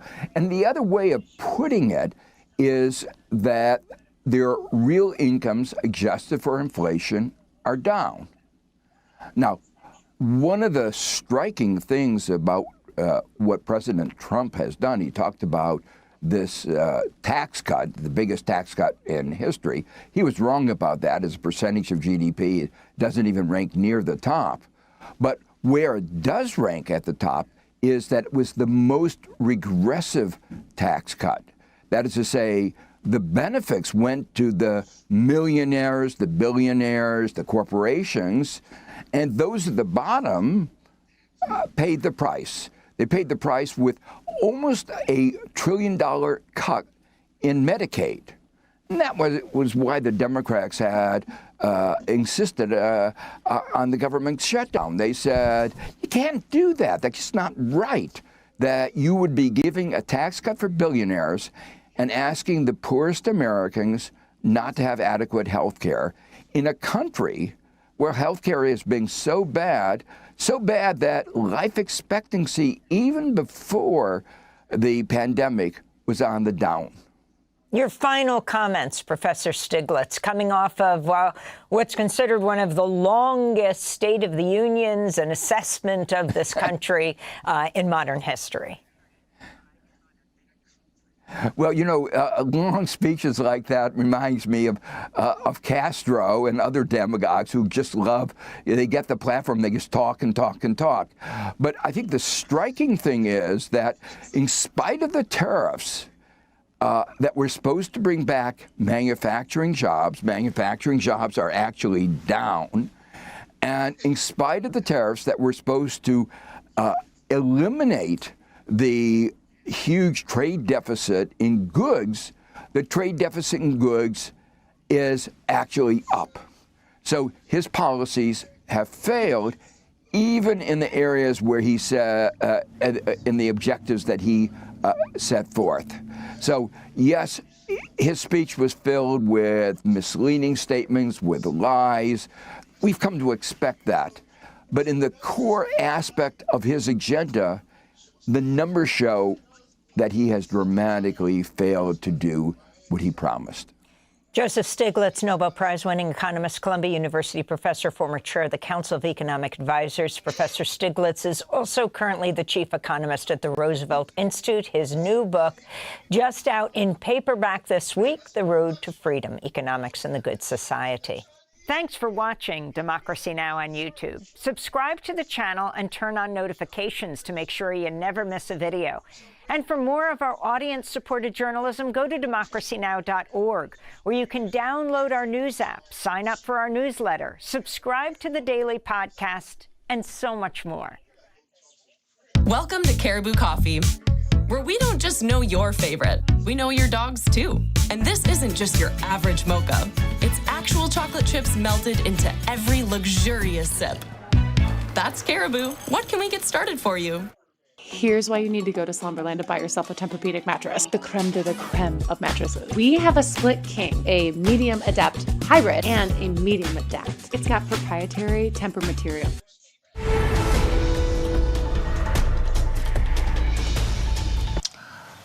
We're going to take you now to Chappaqua.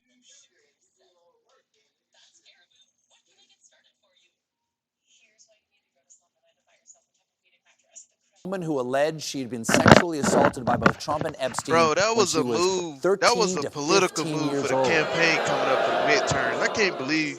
I can't believe y'all really think that that was like an embarrassment, or that was like something that was a whole political strategy, bro, to try to clip stuff for the campaigns coming up in the midterm. That's all that was, bro. All right, that's all it was. Excuse me, sir, how old were you when you made your first million? What is this for? We're trying to get advice for the younger generation. I made my first million last year, actually. What line of work are you in? I'm in sales. Okay, what's the best advice you can give someone that's in sales? You're only as good as your sales reps and your CRM. What CRM do you use? We used to use one of the old legacy CRMs, but it just didn't give us the speed and agility that we needed. But then we switched to Monday CRM and sales started flying. Why is the CRM so important? Well, no.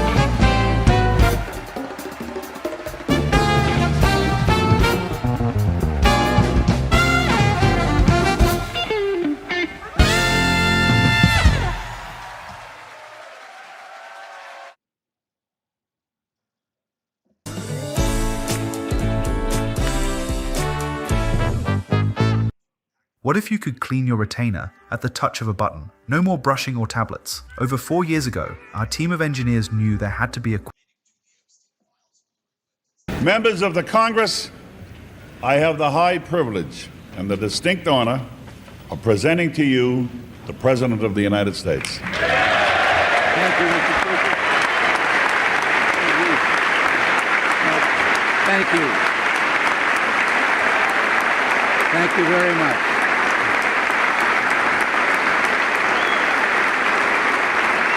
Thank you.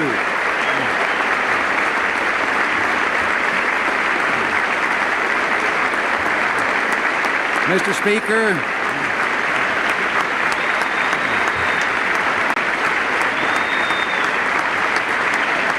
thank you.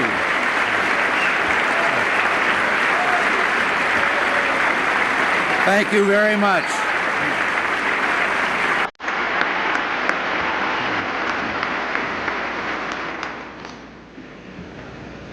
Mr. Speaker, Mr. President, distinguished members of the Congress, fellow citizens, today marks my first State of the Union address to you.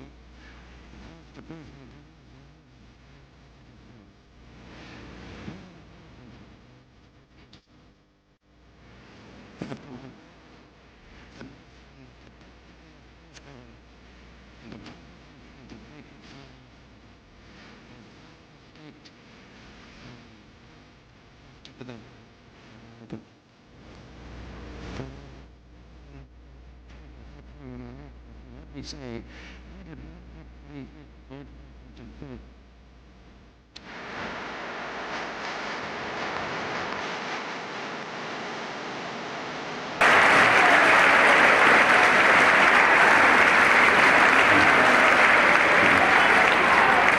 but it is a matter of historic record. But from this podium, Winston Churchill asked the free world to stand together against the onslaught of aggression. Franklin Delano Roosevelt spoke of a day of infamy and summoned a nation to arms. Douglas MacArthur made an unforgettable farewell to a country he'd loved and served so well. Dwight Eisenhower reminded us that peace was purchased only at the price of strength, and John F. Kennedy spoke of the burden and glory that is freedom. When I visited this chamber last year as a newcomer to Washington, critical of past policies which I believe had failed, I proposed a new spirit of partnership between this Congress and this administration, and between Washington and our state and local governments.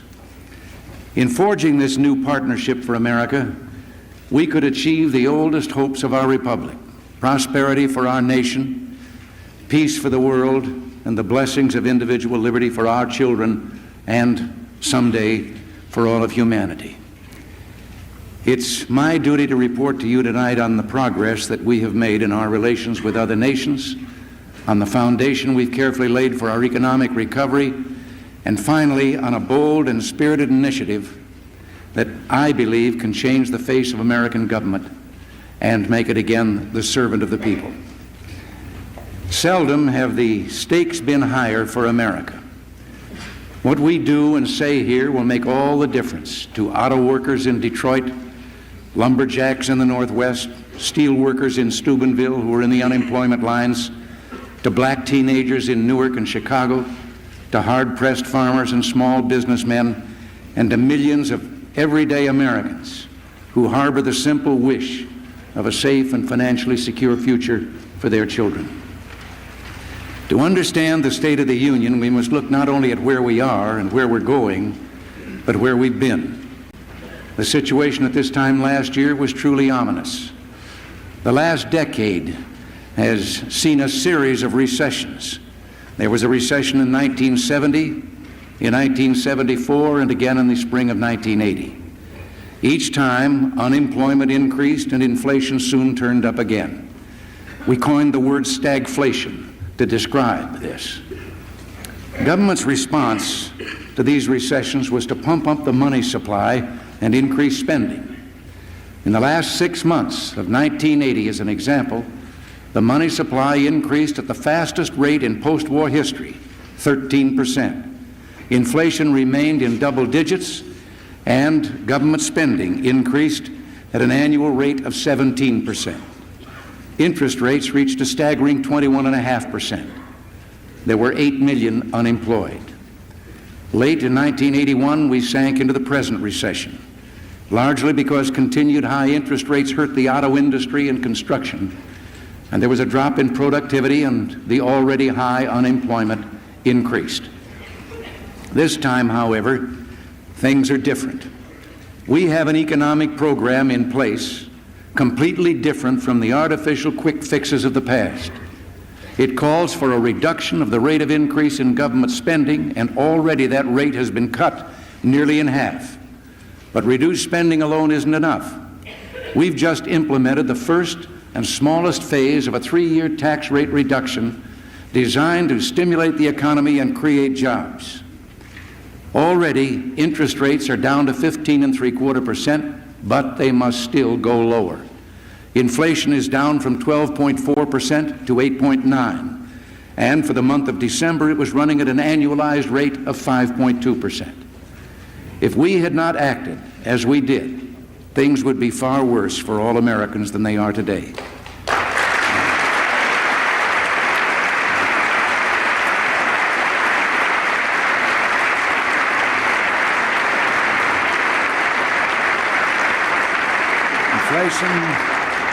Inflation, taxes, and interest rates would all be higher. A year ago, Americans' faith in their governmental process was steadily declining. 6 out of 10 Americans were saying they were pessimistic about their future. A new kind of defeatism was heard. Some said our domestic problems were uncontrollable, that we had to learn to live with this seemingly endless cycle of high inflation and high unemployment.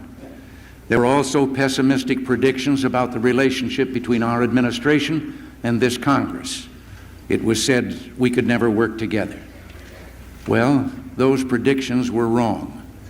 The record is clear, and I believe that history will remember this as an era of American renewal, remember this administration as an administration of change, and remember this Congress as a Congress of destiny.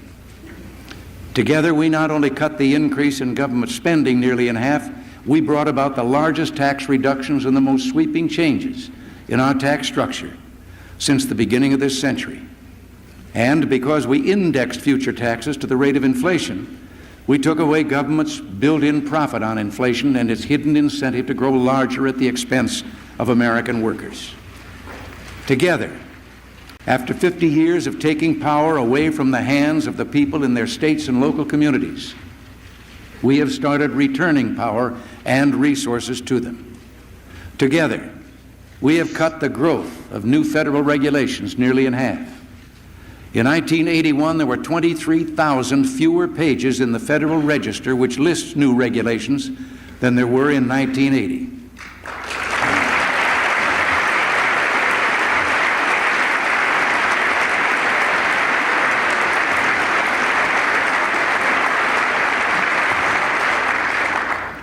By deregulating oil, we've come closer to achieving energy independence and helped bring down the cost of gasoline and heating fuel. Together, we have created an effective federal strike force to combat waste and fraud in government.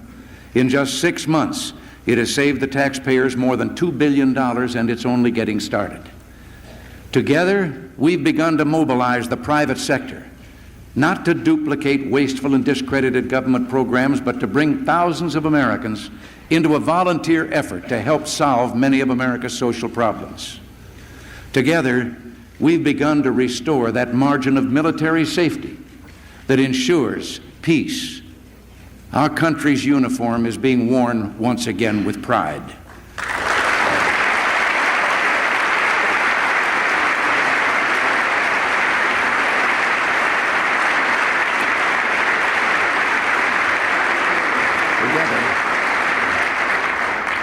Together, we have made a new beginning, but we have only begun.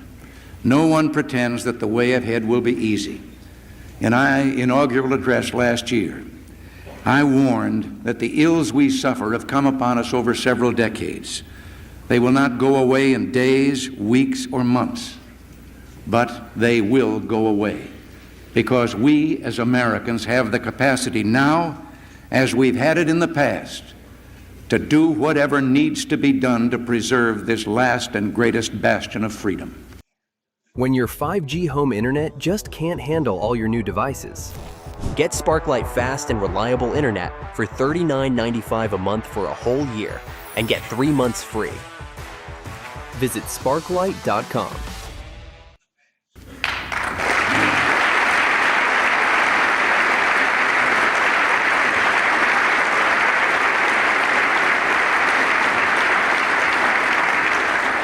The economy will face difficult moments in the months ahead, but the program for economic recovery that is in place will pull the economy out of its slump and put us on the road to prosperity and stable growth by the latter half of this year.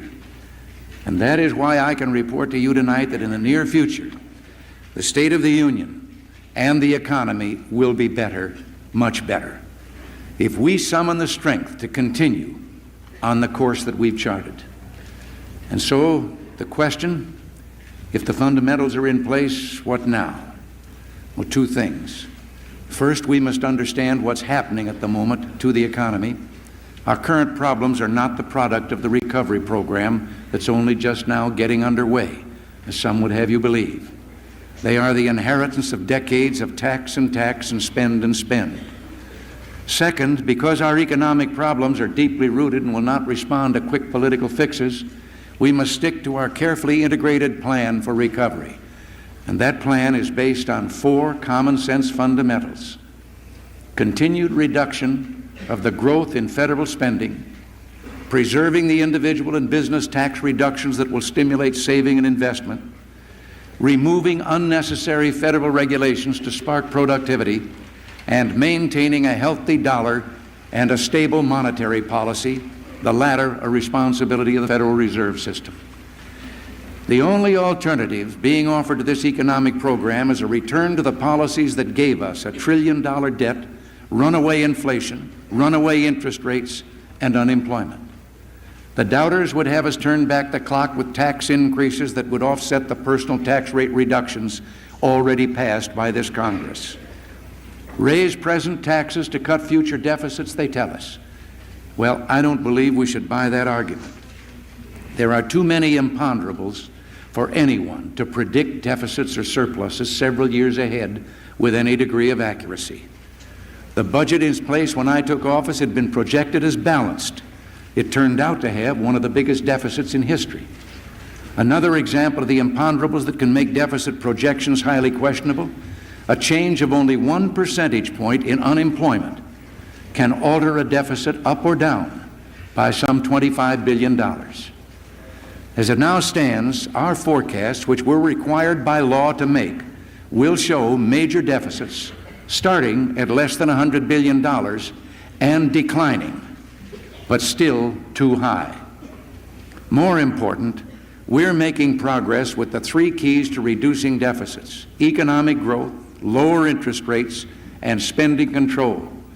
The policies we have in place will reduce the deficit steadily, surely, and in time, completely. Higher taxes would not mean lower deficits. If they did, how would we explain that tax revenues more than doubled just since 1976? Yet in that same 6-year period, we ran the largest series of deficits in our history. In 1980, tax revenues increased by $54 billion, and in 1980, we had one of our all-time biggest deficits. Raising taxes won't balance the budget. It will encourage more government spending and less private investment. Raising taxes will slow economic growth, reduce production, and destroy future jobs, making it more difficult for those without jobs to find them, and more likely that those who now have jobs could lose them. So, I will not ask you to try to balance the budget on the backs of the American taxpayers.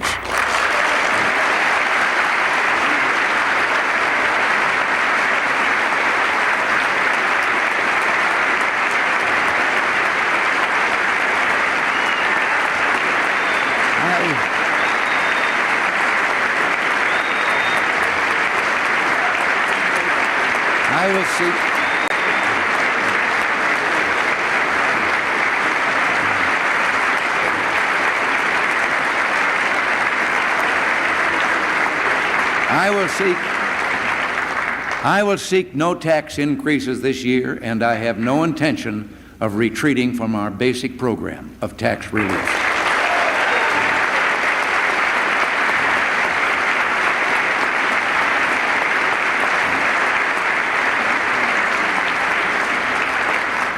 I promise to bring the American people to bring their tax rates down and to keep them down, to provide them incentives to rebuild our economy, to save, to invest in America's future.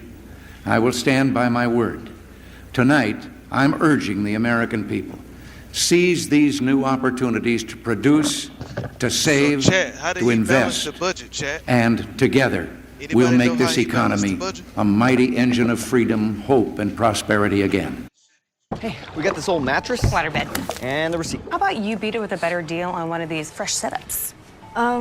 We can't do that. Bring in your AT&T or T-Mobile bill for a better deal today. Guess you're not as cool as Verizon. I'm just gonna leave it.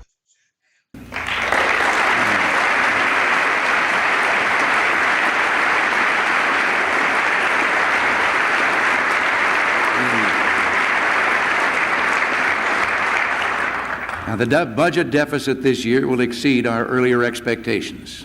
The recession did that. It lowered revenues and increased costs. To some extent, we're also victims of our own success. We've brought inflation down faster than we thought we could, and have thus deprived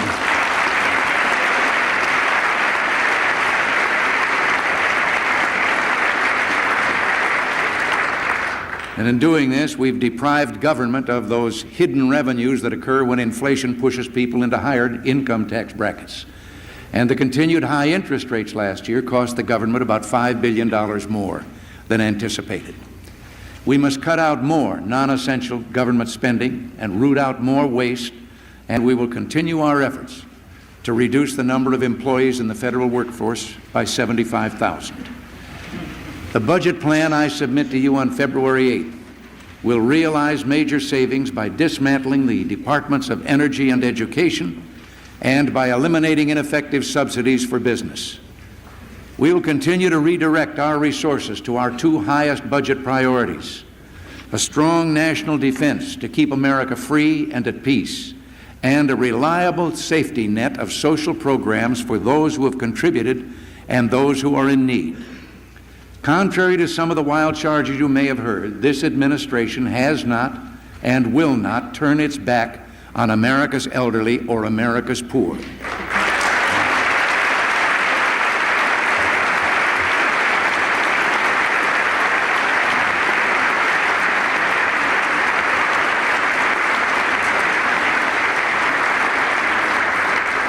Under the new budget, funding for social insurance programs will be more than double the amount spent only 6 years ago. But it would be foolish to pretend that these or any programs cannot be made more efficient and economical. The entitlement programs that make up our safety net for the truly needy have worthy goals and many deserving recipients. We will protect them. But there's only one way to see to it that these programs really help those whom they were designed to help, and that is to bring their spiraling costs under control. Today, we face the absurd situation of a federal budget with 3/4 of its expenditures routinely referred to as uncontrollable, and a large part of this goes to entitlement programs. Committee after committee of this Congress has heard witness after witness describe many of these programs as poorly administered and ripe with waste and fraud. Virtually every American who shops in a local supermarket is aware of the daily abuses that take place in the food stamp program, which has grown by 16,000% in the last 15 years. Another example is Medicare and Medicaid, programs with worthy goals, but whose costs have increased from $11.2 billion to almost $60 billion, more than 5 times as much in just 10 years. Waste and fraud are serious problems. Back in 1980, federal investigators testified before one of your committees that corruption has permeated virtually every area of the Medicare and Medicaid healthcare industry. One official said many of the people who were cheating the system were very confident that nothing was going to happen to them. Well, something is going to happen. Not only the taxpayers are defrauded, the people with real dependency on these programs are deprived of what they need because available resources are going not to the needy, but to the greedy. The time has come to control the uncontrollable. In August, we made a start. I signed a bill to reduce the growth of these programs by $44 billion over the next 3 years, while at the same time preserving essential services for the truly needy. Shortly, you will receive from me a message on further reforms we intend to install, some new, but others long recommended by your own congressional committees. I ask you to help make these savings for the American taxpayer. The savings we propose in entitlement programs will total some $63 billion over 4 years and will, without affecting Social Security, go a long way toward bringing federal spending under control. But don't be fooled by those who proclaim that spending cuts will deprive the elderly, the needy, and the helpless. The federal government will still subsidize 95 million meals every day. That's 1 out of 7 of all the meals served in America.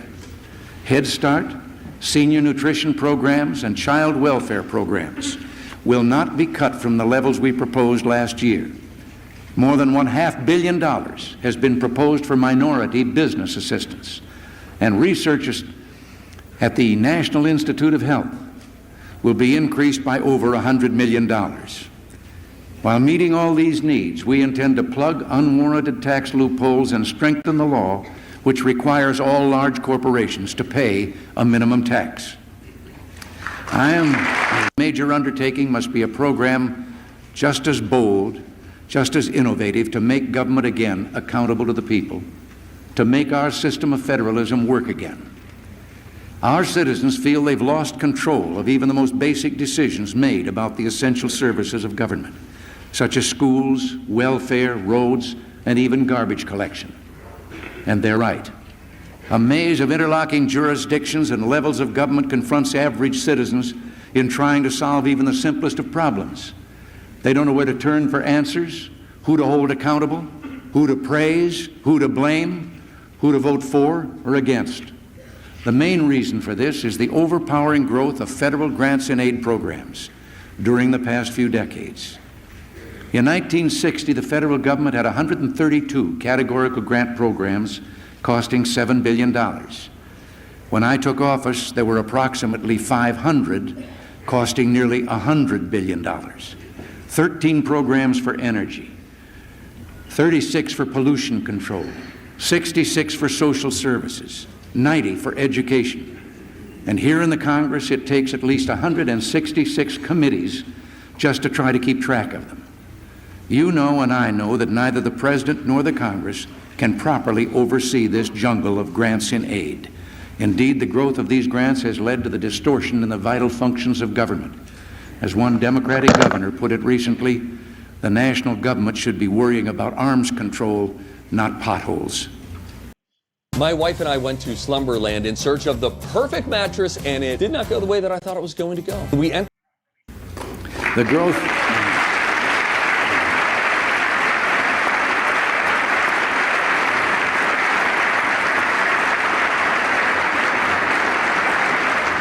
The growth in these federal programs has, in the words of one intergovernmental commission, made the federal government more pervasive, more intrusive, more unmanageable, more ineffective and costly, and above all, more accountable. Well, let's solve this problem with a single bold stroke. The return of some $47 billion in federal programs to state and local government, together with the means to finance them, and a transition period of nearly 10 years to avoid unnecessary disruption. I will shortly send this Congress a message describing this program. I want to emphasize, however, that its full details will have been worked out only after close consultation with congressional, state, and local officials. Starting in fiscal 1984, the federal government will assume full responsibility for the cost of the rapidly growing Medicaid program to go along with its existing responsibility for Medicare. As part of a financially equal swap, the states will simultaneously take full responsibility for aid to families with dependent children and food stamps.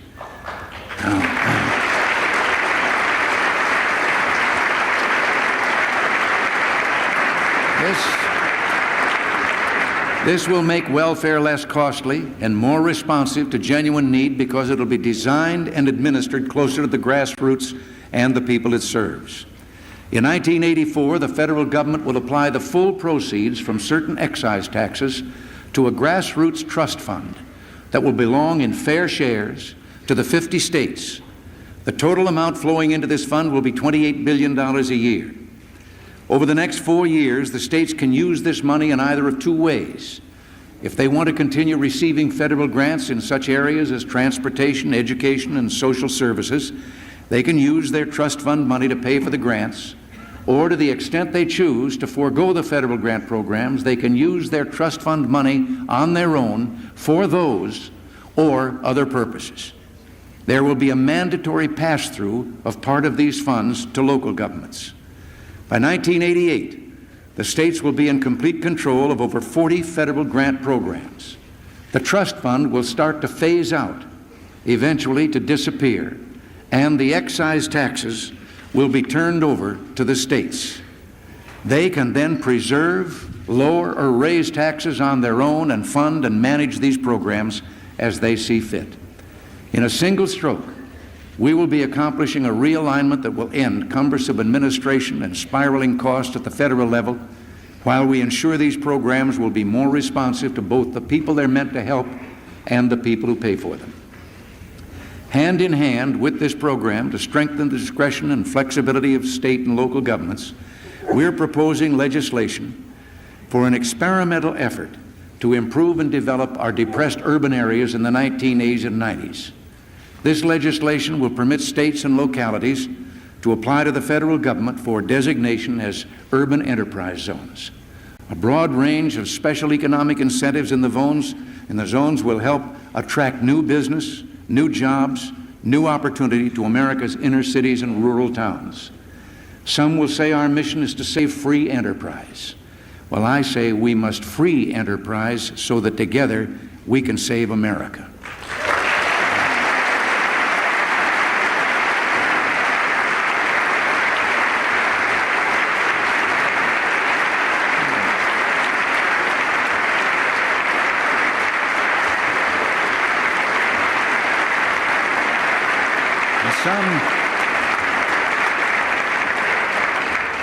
Some will also say our states and local communities are not up to the challenge of a new and creative partnership.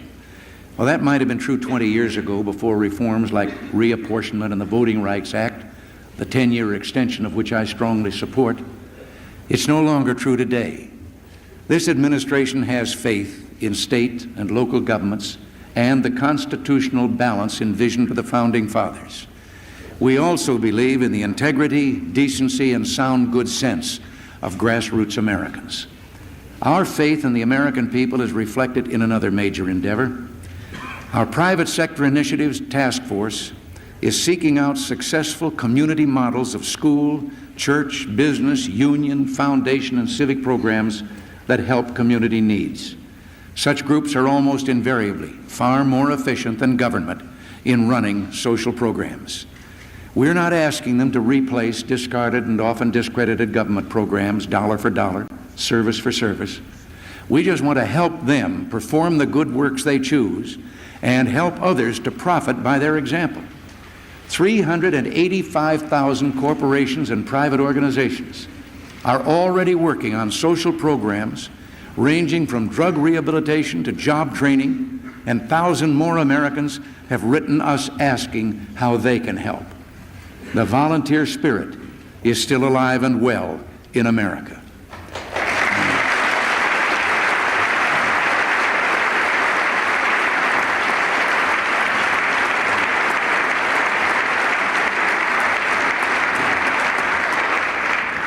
Our nation's long journey towards civil rights for all our citizens, once a source of discord, now a source of pride, must continue with no backsliding or slowing down. We must and shall see that those basic laws that guarantee equal rights are preserved and, when necessary, strengthened. Our concern for equal rights for women is firm and unshakable. We launched a new task force on legal equity for women and a 50 states project that will examine state laws for discriminatory language. And for the first time in our history, a woman sits on the highest court in the land.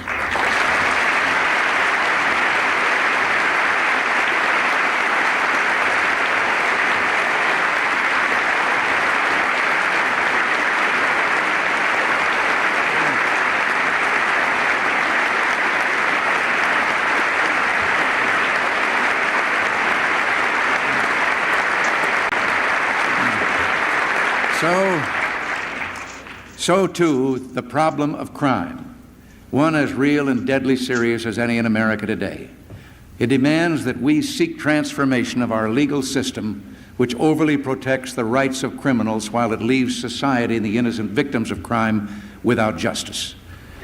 We look forward to the enactment of a responsible Clean Air Act to increase jobs while continuing to improve the quality of our air. We're encouraged by the bipartisan initiative of the House and are hopeful of further progress as the Senate continues its deliberations. So far, I've concentrated largely now on domestic matters. To view the State of the Union in perspective, we must not ignore the rest of the world. There isn't time tonight for a lengthy treatment of social, or foreign policy, I should say, a subject I intend to address in detail in the near future. A few words, however, are in order on the progress we've made over the past year, reestablishing respect for our nation around the globe, and some of the challenges and goals that we will approach in the year ahead. At Ottawa and Cancun, I met with leaders of the major industrial powers and developing nations. Now, some of those I met were a little surprised that I didn't apologize for America's wealth. Instead, I spoke of the strength of the free marketplace system and how that system could help them realize their aspirations for economic development and political freedom. I believe lasting friendships were made and the foundation was laid for future cooperation. In the vital region of the Caribbean Basin, we're developing a program of aid, trade, and investment incentives to promote self-sustaining growth and a better, more secure life for our neighbors to the south. Toward those who would export terrorism and subversion in the Caribbean and elsewhere, especially Cuba and Libya, we will act with firmness. Our foreign policy is a policy of strength, fairness, and balance. By restoring America's military credibility, by pursuing peace at the negotiating table wherever both sides are willing to sit down in good faith, and by beginning or regaining the respect of America's allies and adversaries alike, we have strengthened our country's position as a force for peace and progress in the world. When action is called for, we're taking it. Our sanctions against the military dictatorship that has attempted to crush human rights in Poland and against the Soviet regime behind that military dictatorship clearly demonstrated to the world that America will not conduct business as usual with the forces of oppression.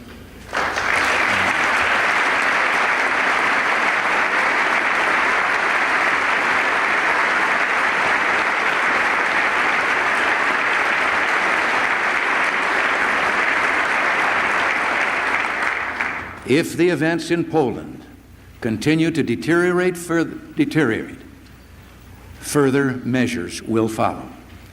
Now, let me also note that private American groups have taken the lead in making January 30th a day of solidarity with the people of Poland.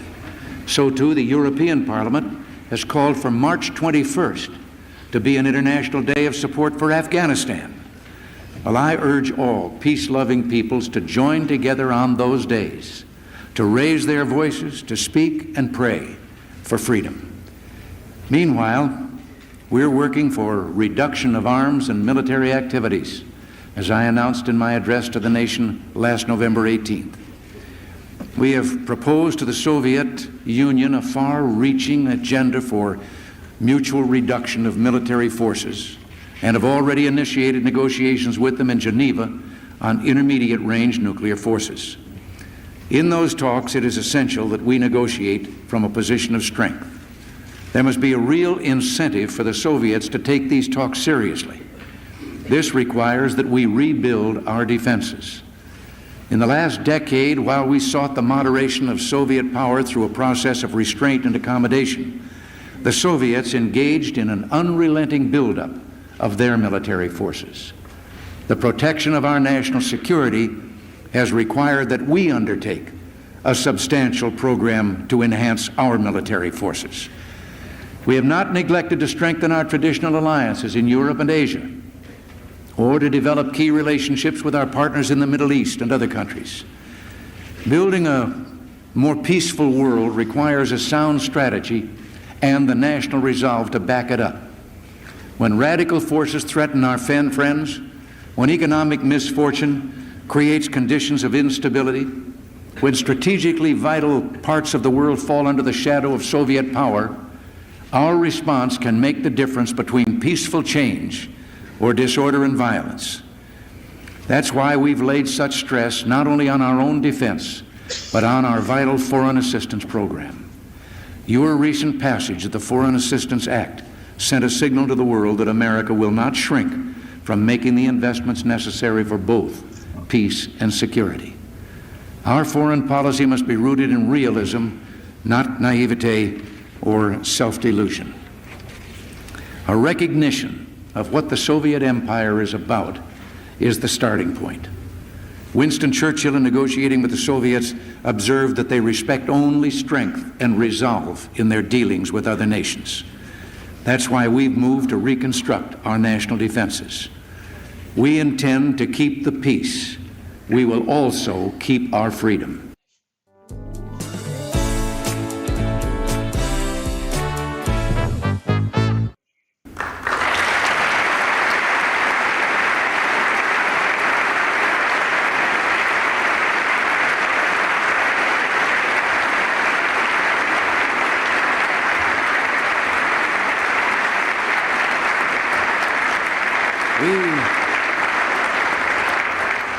We have made pledges of a new frankness in our public statements and worldwide broadcasts. In the face of a climate of falsehood and misinformation, we've promised the world a season of truth, the truth of our great civilized ideas, individual liberty, representative government, the rule of law under God.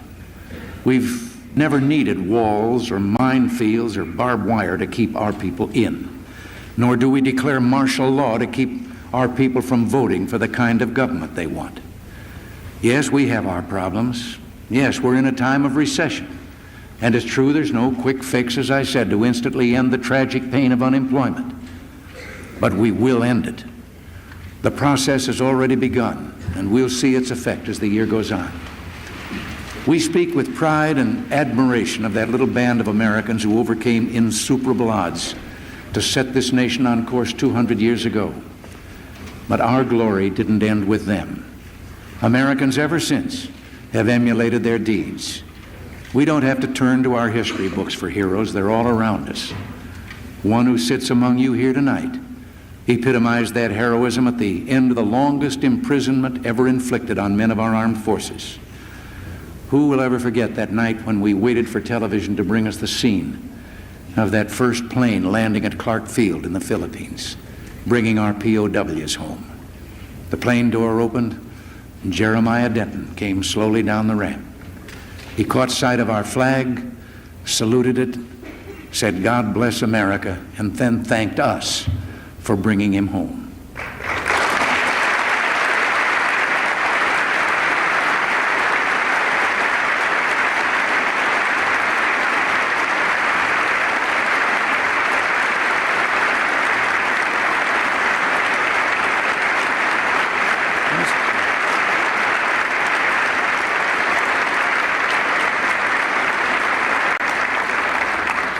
Just 2 weeks ago, in the midst of a terrible tragedy on the Potomac, we saw again the spirit of American heroism at its finest. The heroism of dedicated rescue workers saving crash victims from icy waters. And we saw the heroism of one of our young government employees, Lenny Skutnik, who, when he saw a woman lose her grip on the helicopter line, dived into the water and dragged her to safety.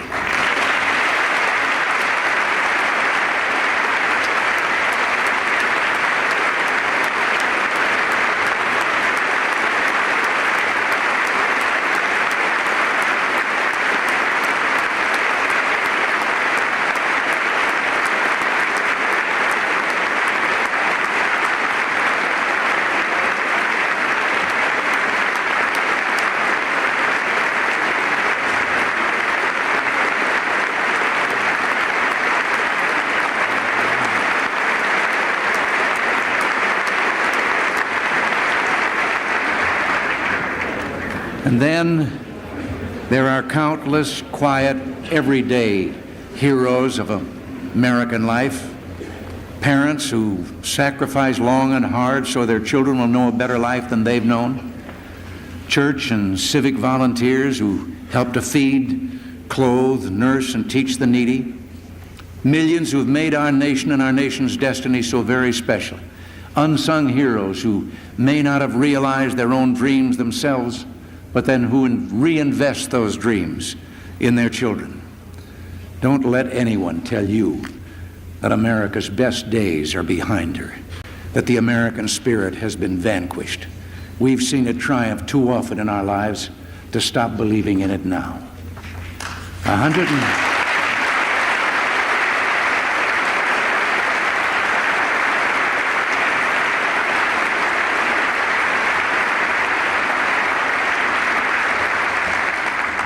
120 years ago, the greatest of all our presidents delivered his second State of the Union message in this chamber.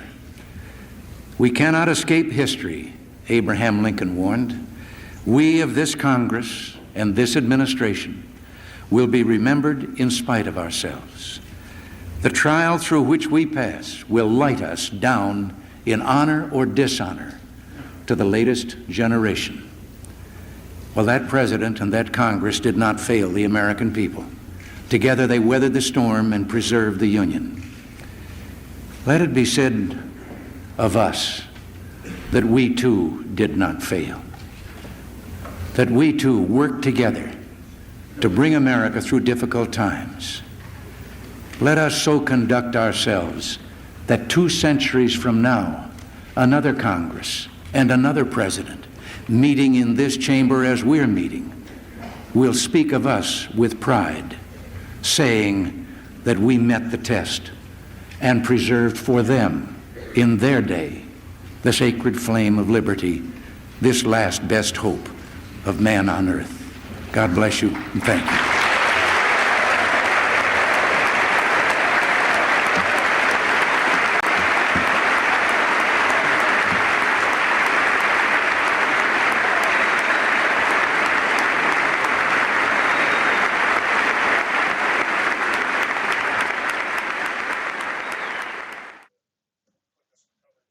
Well, there is exactly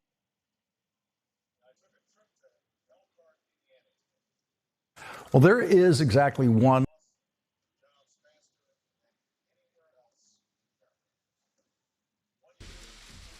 Good evening, everybody. Please be seated.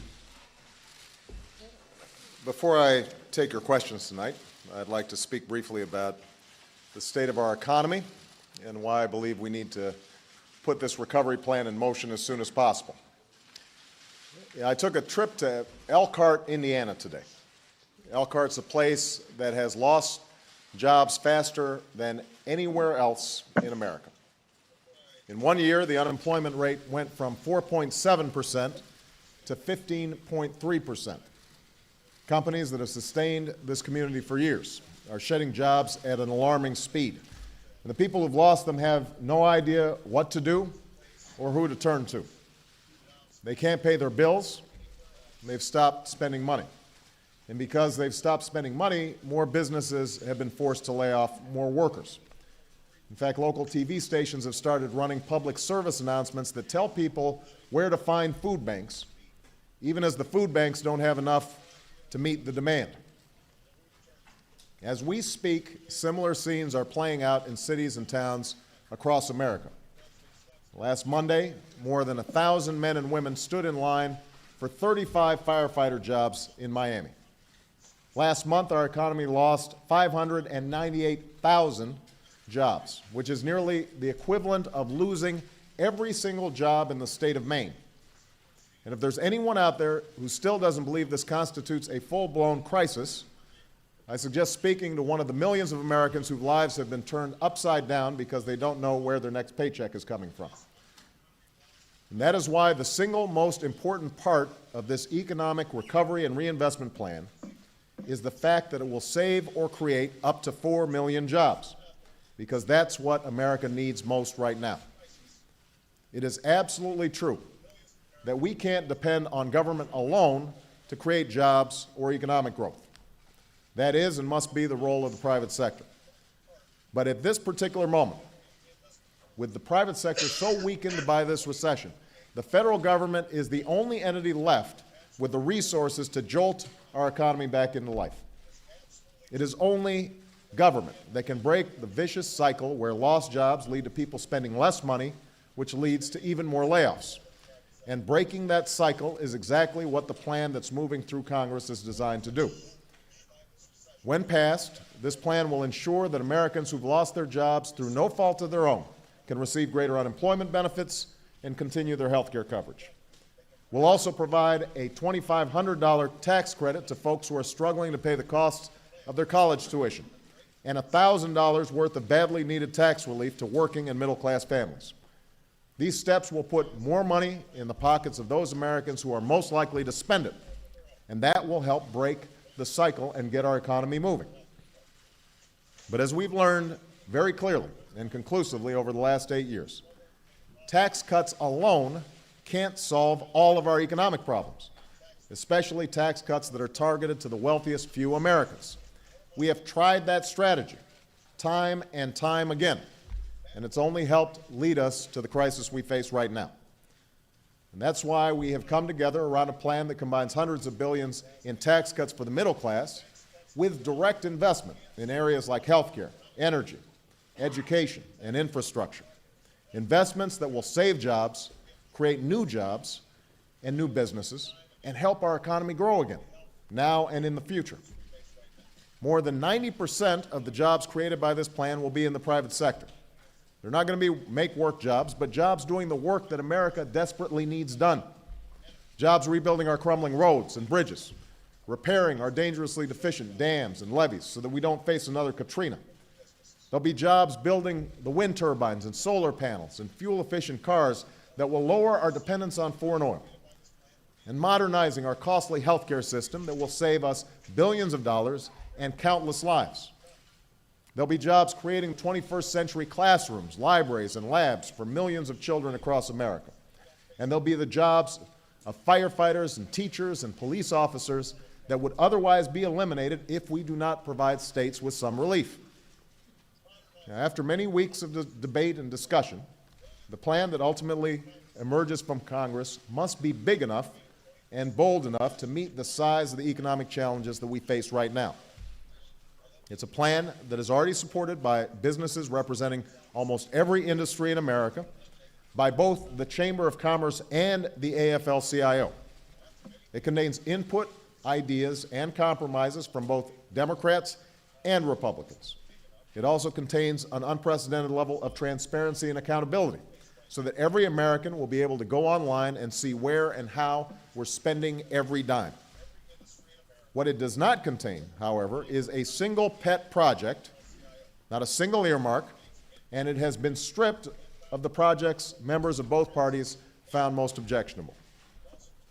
Now, despite all of this, the plan's not perfect. No plan is. I can't tell you for sure that everything in this plan will work exactly as we hope, but I can tell you with complete confidence that a failure to act will only deepen this crisis, as well as the pain felt by millions of Americans. Now, my administration inherited a deficit of over $1 trillion. But because we also inherited the most profound economic emergency since the Great Depression, doing little or nothing at all will result in even greater deficits, even greater job loss, even greater loss of income, and even greater loss of confidence. Those are deficits that could turn a crisis into a catastrophe, and I refuse to let that happen. As long as I hold this office, I will do whatever it takes to put this economy back on track and put this country back to work. I want to thank the members of Congress who've worked so hard to move this plan forward. But I also want to urge all members of Congress to act without delay in the coming week to resolve their differences and pass this plan. We find ourselves in a rare moment where the citizens of our country and all countries are watching and waiting for us to lead. It's a responsibility that this generation did not ask for, but one that we must accept for the future of our children and our grandchildren. The strongest democracies flourish from frequent and lively debate, but they endure when people of every background and belief find a way to set aside smaller differences in service of a greater purpose. That's the test facing the United States of America in this winter of our hardship. And it is our duty as leaders and citizens to stay true to that purpose in the weeks and months ahead. After a day of speaking with and listening to the fundamentally decent men and women who call this nation home, I have full faith and confidence that we can do it. But we're going to have to work together.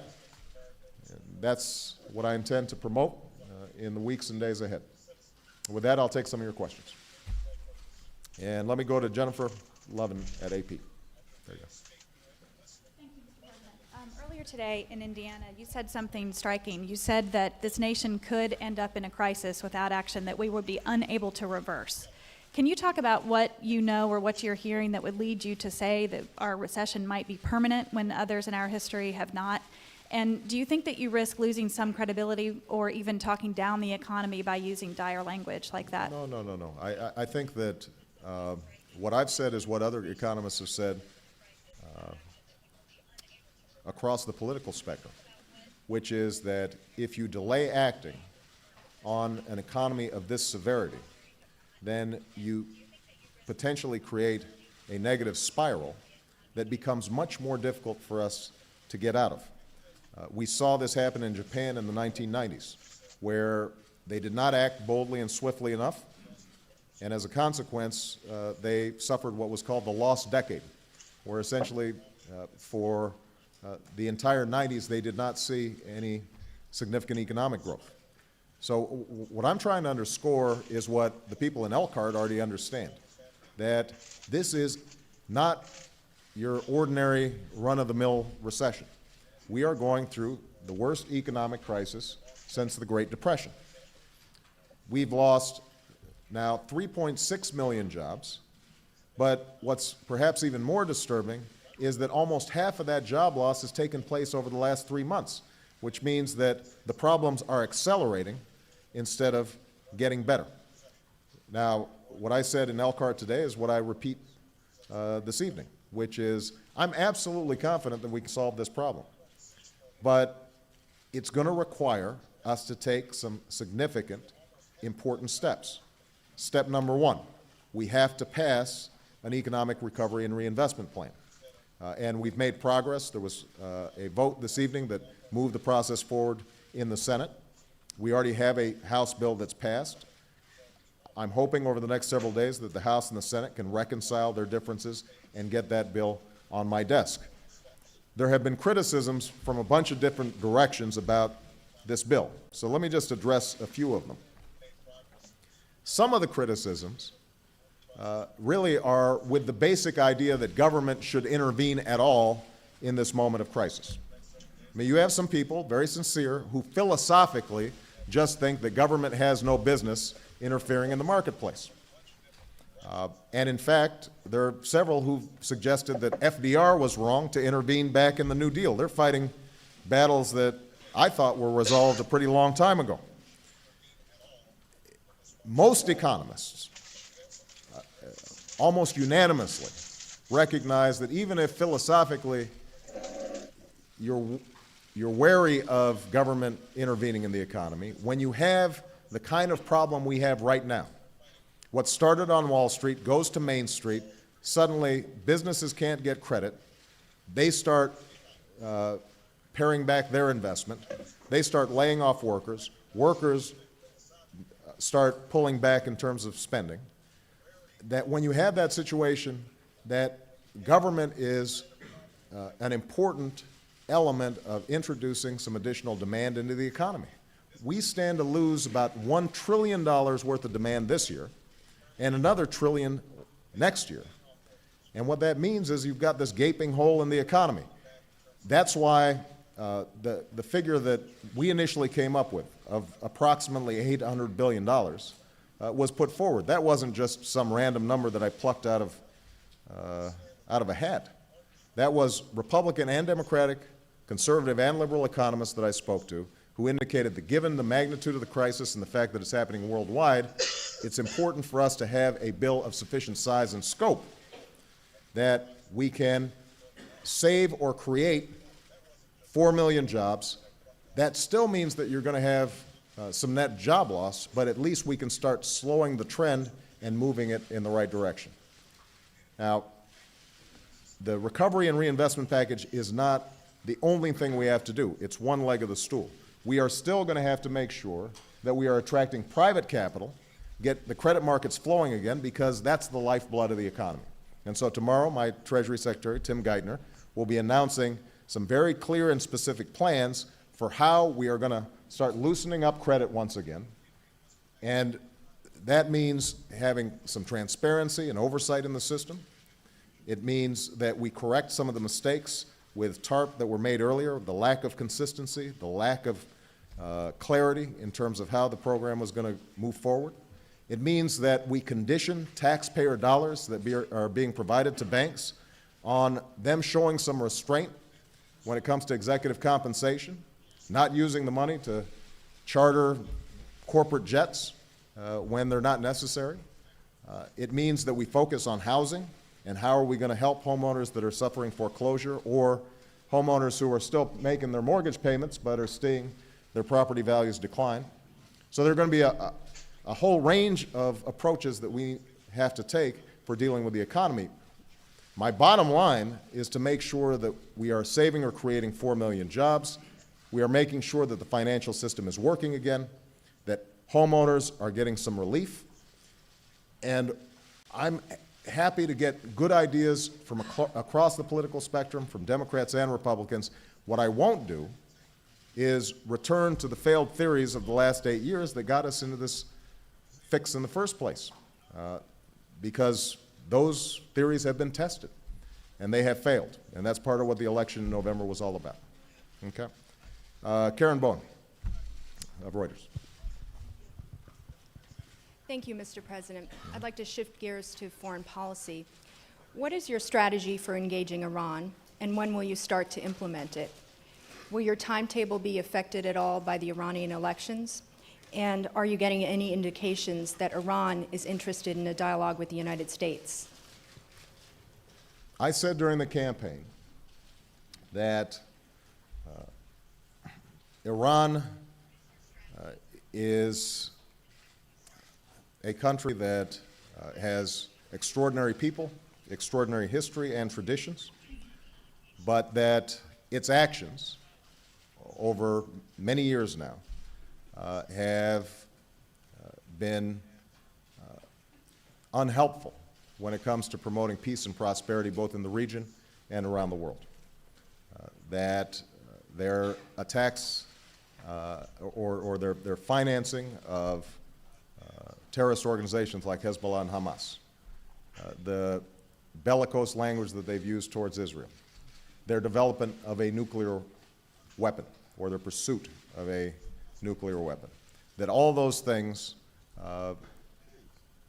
create the possibility of destabilizing the region and are not only contrary to our interests, but I think are contrary to the interests of international peace.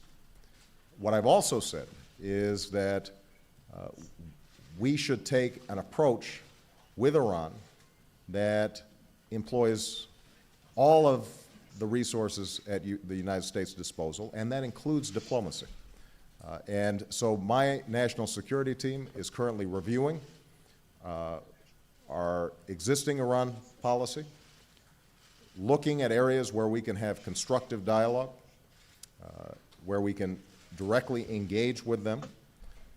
And my expectation is in the coming months, we will be looking for openings that can be created where we can start sitting across the table, face-to-face, diplomatic overtures that will allow us to move our policy in a new direction. There's been a lot of mistrust built up over the years, so it's not going to happen overnight.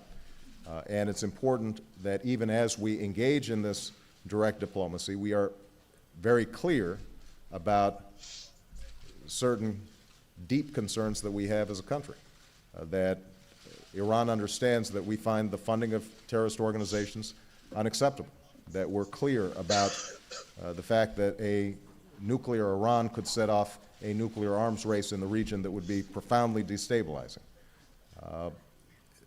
So there are going to be a set of objectives that we have in these conversations, but I think that there's the possibility, at least, of a relationship of mutual respect and progress.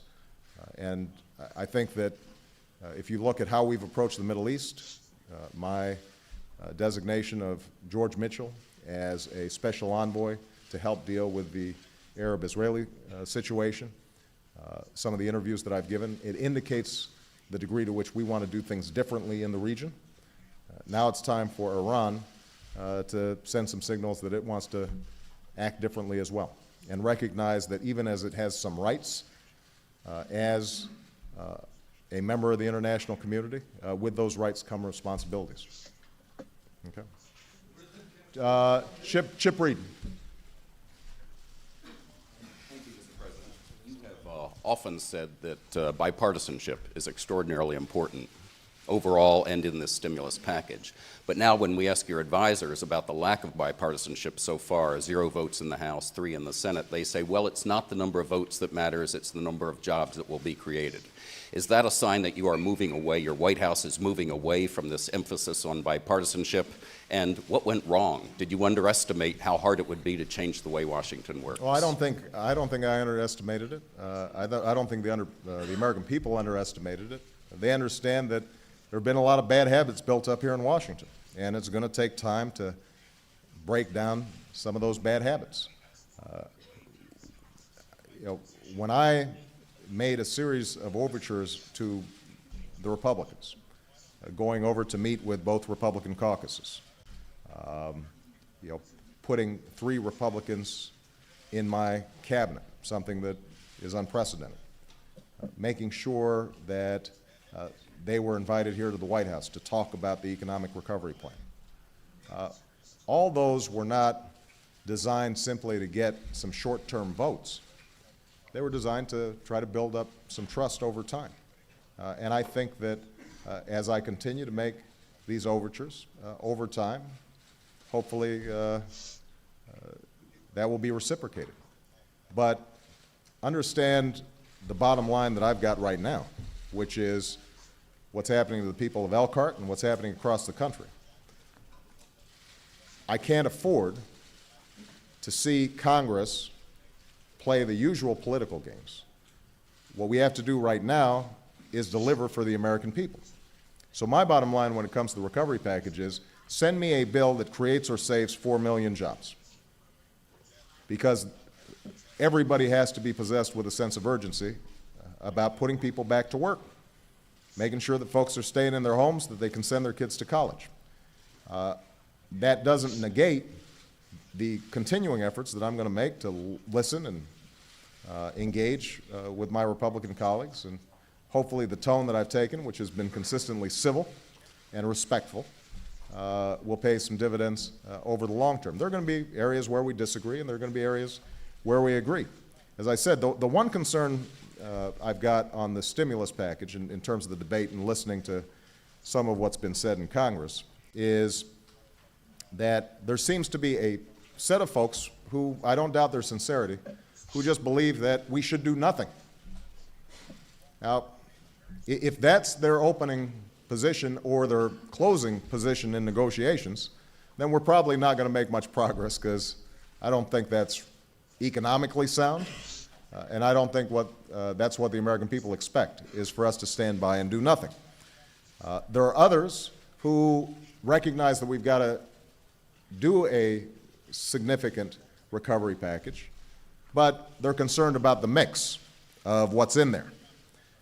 And if they're sincere about it, then I'm happy to have conversations about this tax cut versus that tax cut, or this infrastructure project versus that infrastructure project.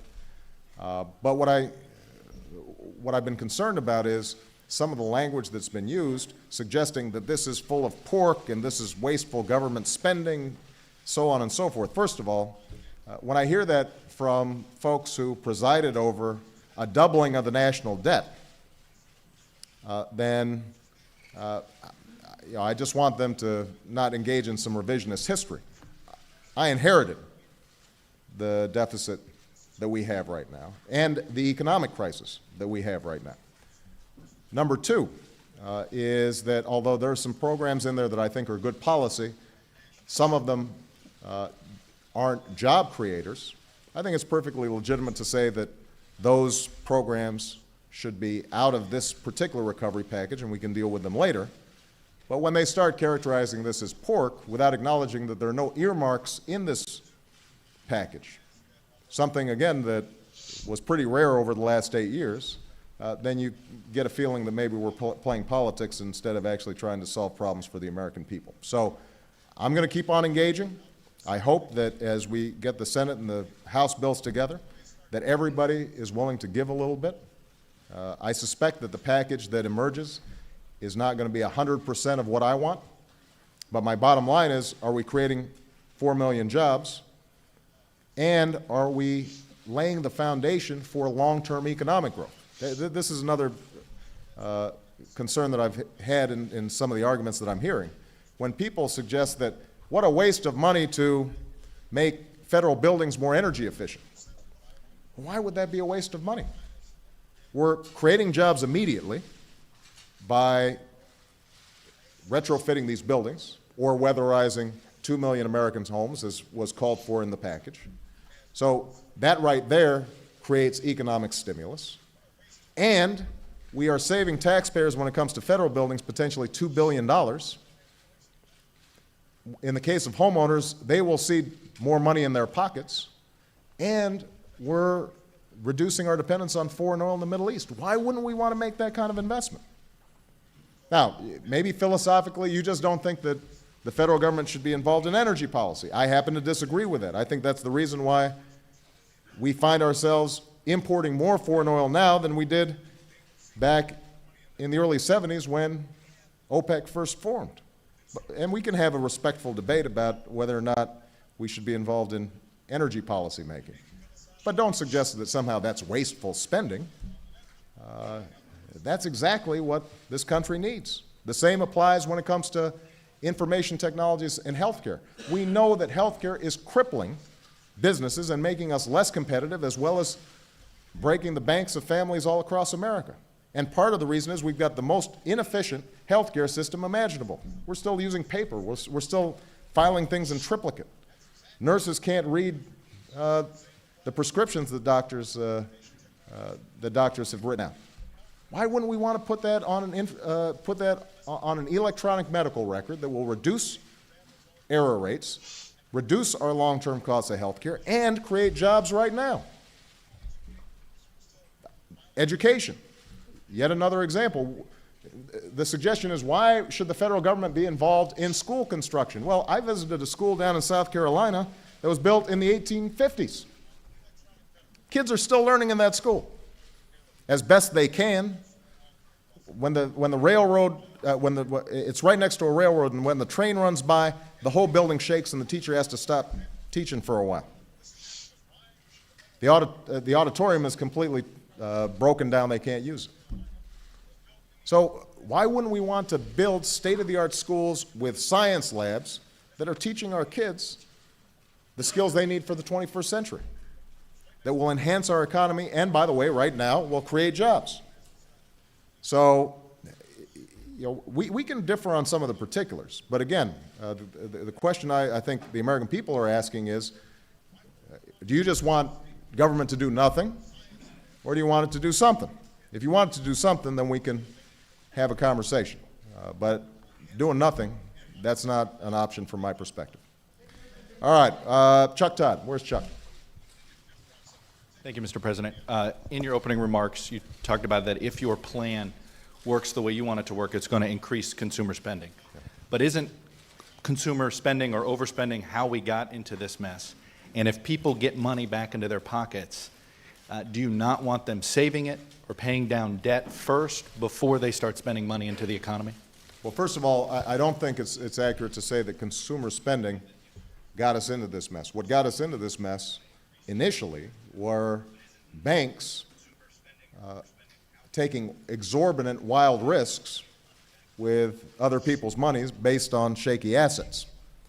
And because of the enormous leverage, where they had $1 worth of assets and they were betting $30 on that $1, what we had was a crisis in the financial system.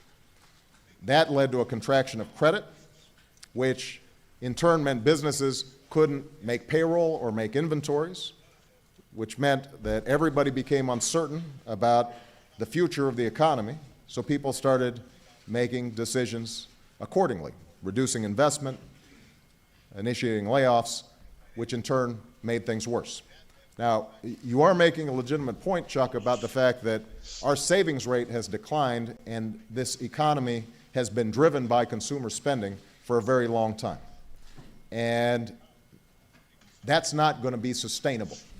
If all we're doing is spending and we're not making things, then over time, other countries are going to get tired of lending us money, and eventually the party is going to be over. Well, in fact, the party now is over. And so the sequence of how we're approaching this is as follows. Our immediate job is to stop the downward spiral. And that means putting money into consumers' pockets. It means loosening up credit. It means putting forward investments that not only employ people immediately, but also lay the groundwork for long-term economic growth. And that, by the way, is important even if you're a fiscal conservative, because the biggest problem we're going to have with our federal budget is if we continue a situation in which there are no tax revenues because economic growth is plummeting, at the same time as we've got more demands for unemployment insurance, we've got more demands for people who've lost their health care, more demand for food stamps. That will put enormous strains on the federal budget as well as the state budget. So the most important thing we can do for our budget crisis right now is to make sure that the economy doesn't continue to tank. And that's why passing the economic recovery plan is the right thing to do, even though I recognize that it's expensive. Look, I would love not to have to spend money right now. This notion that somehow I came in here just ginned up to spend $800 billion, You know, I mean, that wasn't how I envisioned my presidency beginning. But we have to adapt to existing circumstances. Now, what we are going to also have to do is to make sure that as soon as the economy stabilizes, investment begins again. We're no longer contracting, but we're growing. That our midterm and long-term budget is dealt with. And I think the same is true for individual consumers. Right now, they're just trying to figure out, how do I make sure that if I lose my job, you know, I'm still going to be able to make my mortgage payments.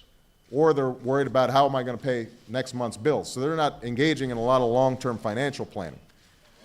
Once the economy stabilizes and people are less fearful, then I do think that we're going to have to start thinking about, how do we operate more prudently? Because there's no such thing as a free lunch.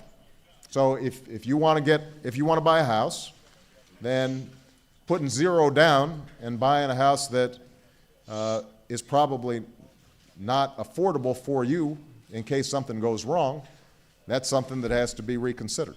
So we're going to have to change our bad habits. But right now, the key is making sure that we pull ourselves out of the economic slump that we're in.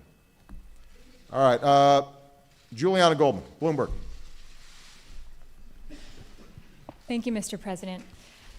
Many experts from Nouriel Roubini to Senator Schumer have said that it will cost the government more than $1 trillion to really fix the financial system. During the campaign, you promised the American people that you won't just tell them what they want to hear, but what they need to hear. Won't the government need far more than the $350 billion that's remaining in the financial rescue funds to really solve the credit crisis? Well, the credit crisis is real, and it's not over. I mean, we averted catastrophe by passing the TARP legislation. But as I said before, because of a lack of clarity and consistency in how it was applied, a lack of oversight in how the money went out, we didn't get as big of a bang for the buck as we should have. My immediate task is making sure that the second half of that money, $350 billion, is spent properly. That's my first job. Before I even think about what else I've got to do, my first task is to make sure that my Secretary of the Treasury, Tim Geithner, working with Larry Summers, my National Economic Advisor, and others, are coming up with the best possible plan to use this money wisely, in a way that's transparent, in a way that provides clear oversight, that we are conditioning any money that we give to banks on them reducing in how the money went. It's so easy to become a podcaster with Riverside. You just need a concept and a way to record it. First, go to Riverside. It is my high honor and distinct privilege to introduce to you the President.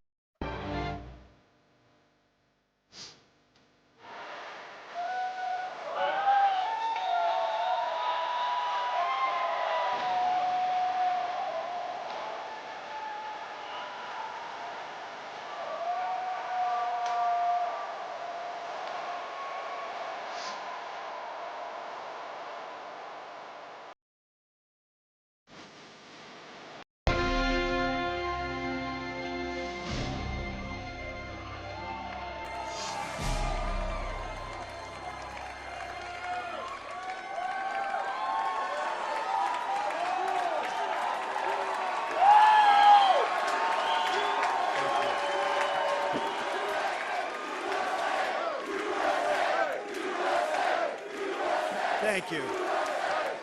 Thank you very much, everybody. Sorry to keep you waiting. Complicated business. Complicated. Thank you very much.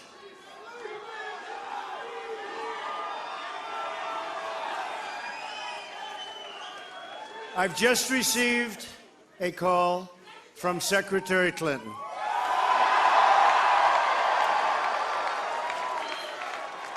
She congratulated us, it's about us, on our victory, and I congratulated her and her family on a very, very hard-fought campaign. I mean, she fought very hard.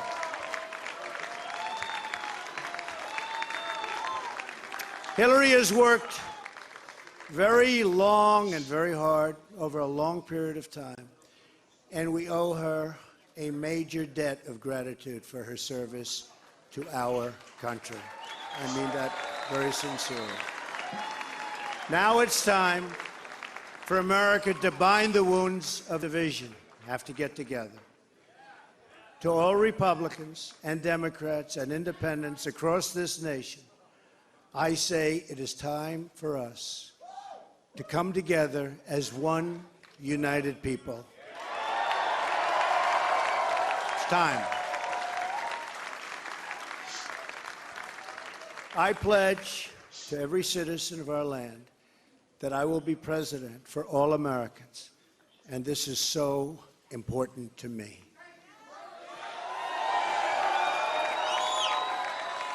For those who have chosen not to support me in the past, of which there were a few people, I'm reaching out to you for your guidance and your help so that we can work together and unify our great country. As I've said from the beginning, ours was not a campaign, but rather an incredible and great movement made up of millions of hardworking men and women who love their country and want a better, brighter future for themselves and for their family. It's a movement comprised of Americans from all races, religions, backgrounds, and beliefs who want and expect our government to serve the people, and serve the people it will.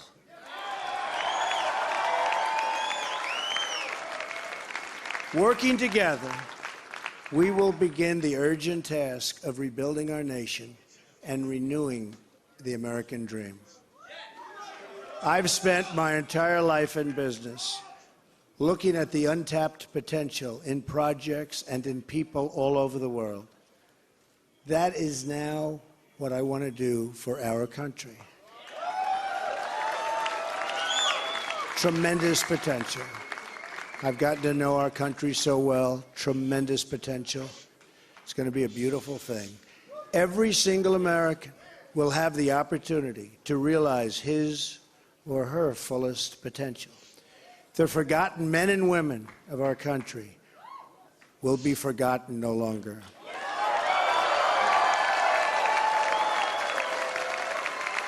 We are going to fix our inner cities and rebuild our highways, bridges, tunnels, airports, schools, hospitals. We're going to rebuild our infrastructure, which will become, by the way, second to none. And we will put millions of our people to work as we rebuild it. We will also finally take care of our great veterans. We've been so loyal, and I've gotten to know so many over this 18-month journey.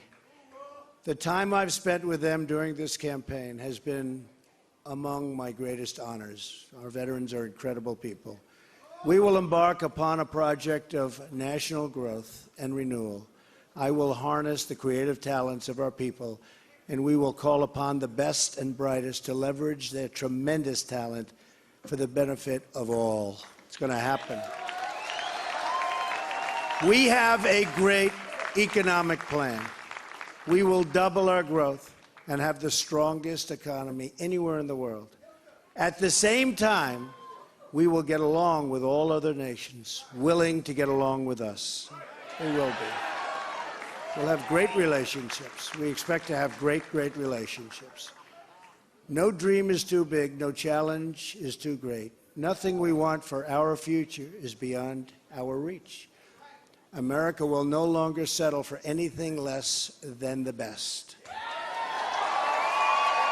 We must reclaim our country's destiny and dream big and bold and daring We have to do that.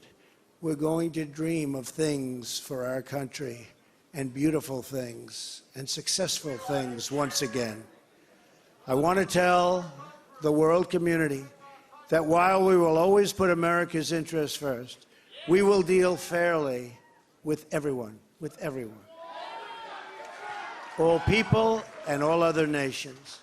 We will seek common ground, not hostility, partnership, not conflict. And now, I'd like to take this moment to thank some of the people who really helped me with this, what they are calling tonight, very, very historic victory.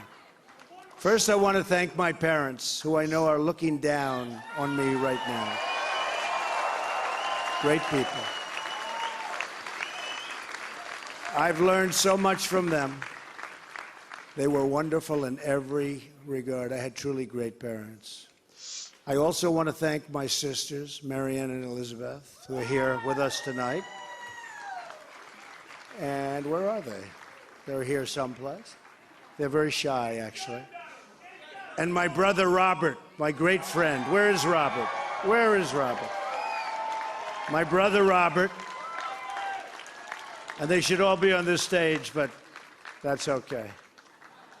They are great. And also my late brother Fred, great guy, fantastic guy. Fantastic family. I was very lucky. Great brothers, sisters, great, unbelievable parents. To Melania and Don,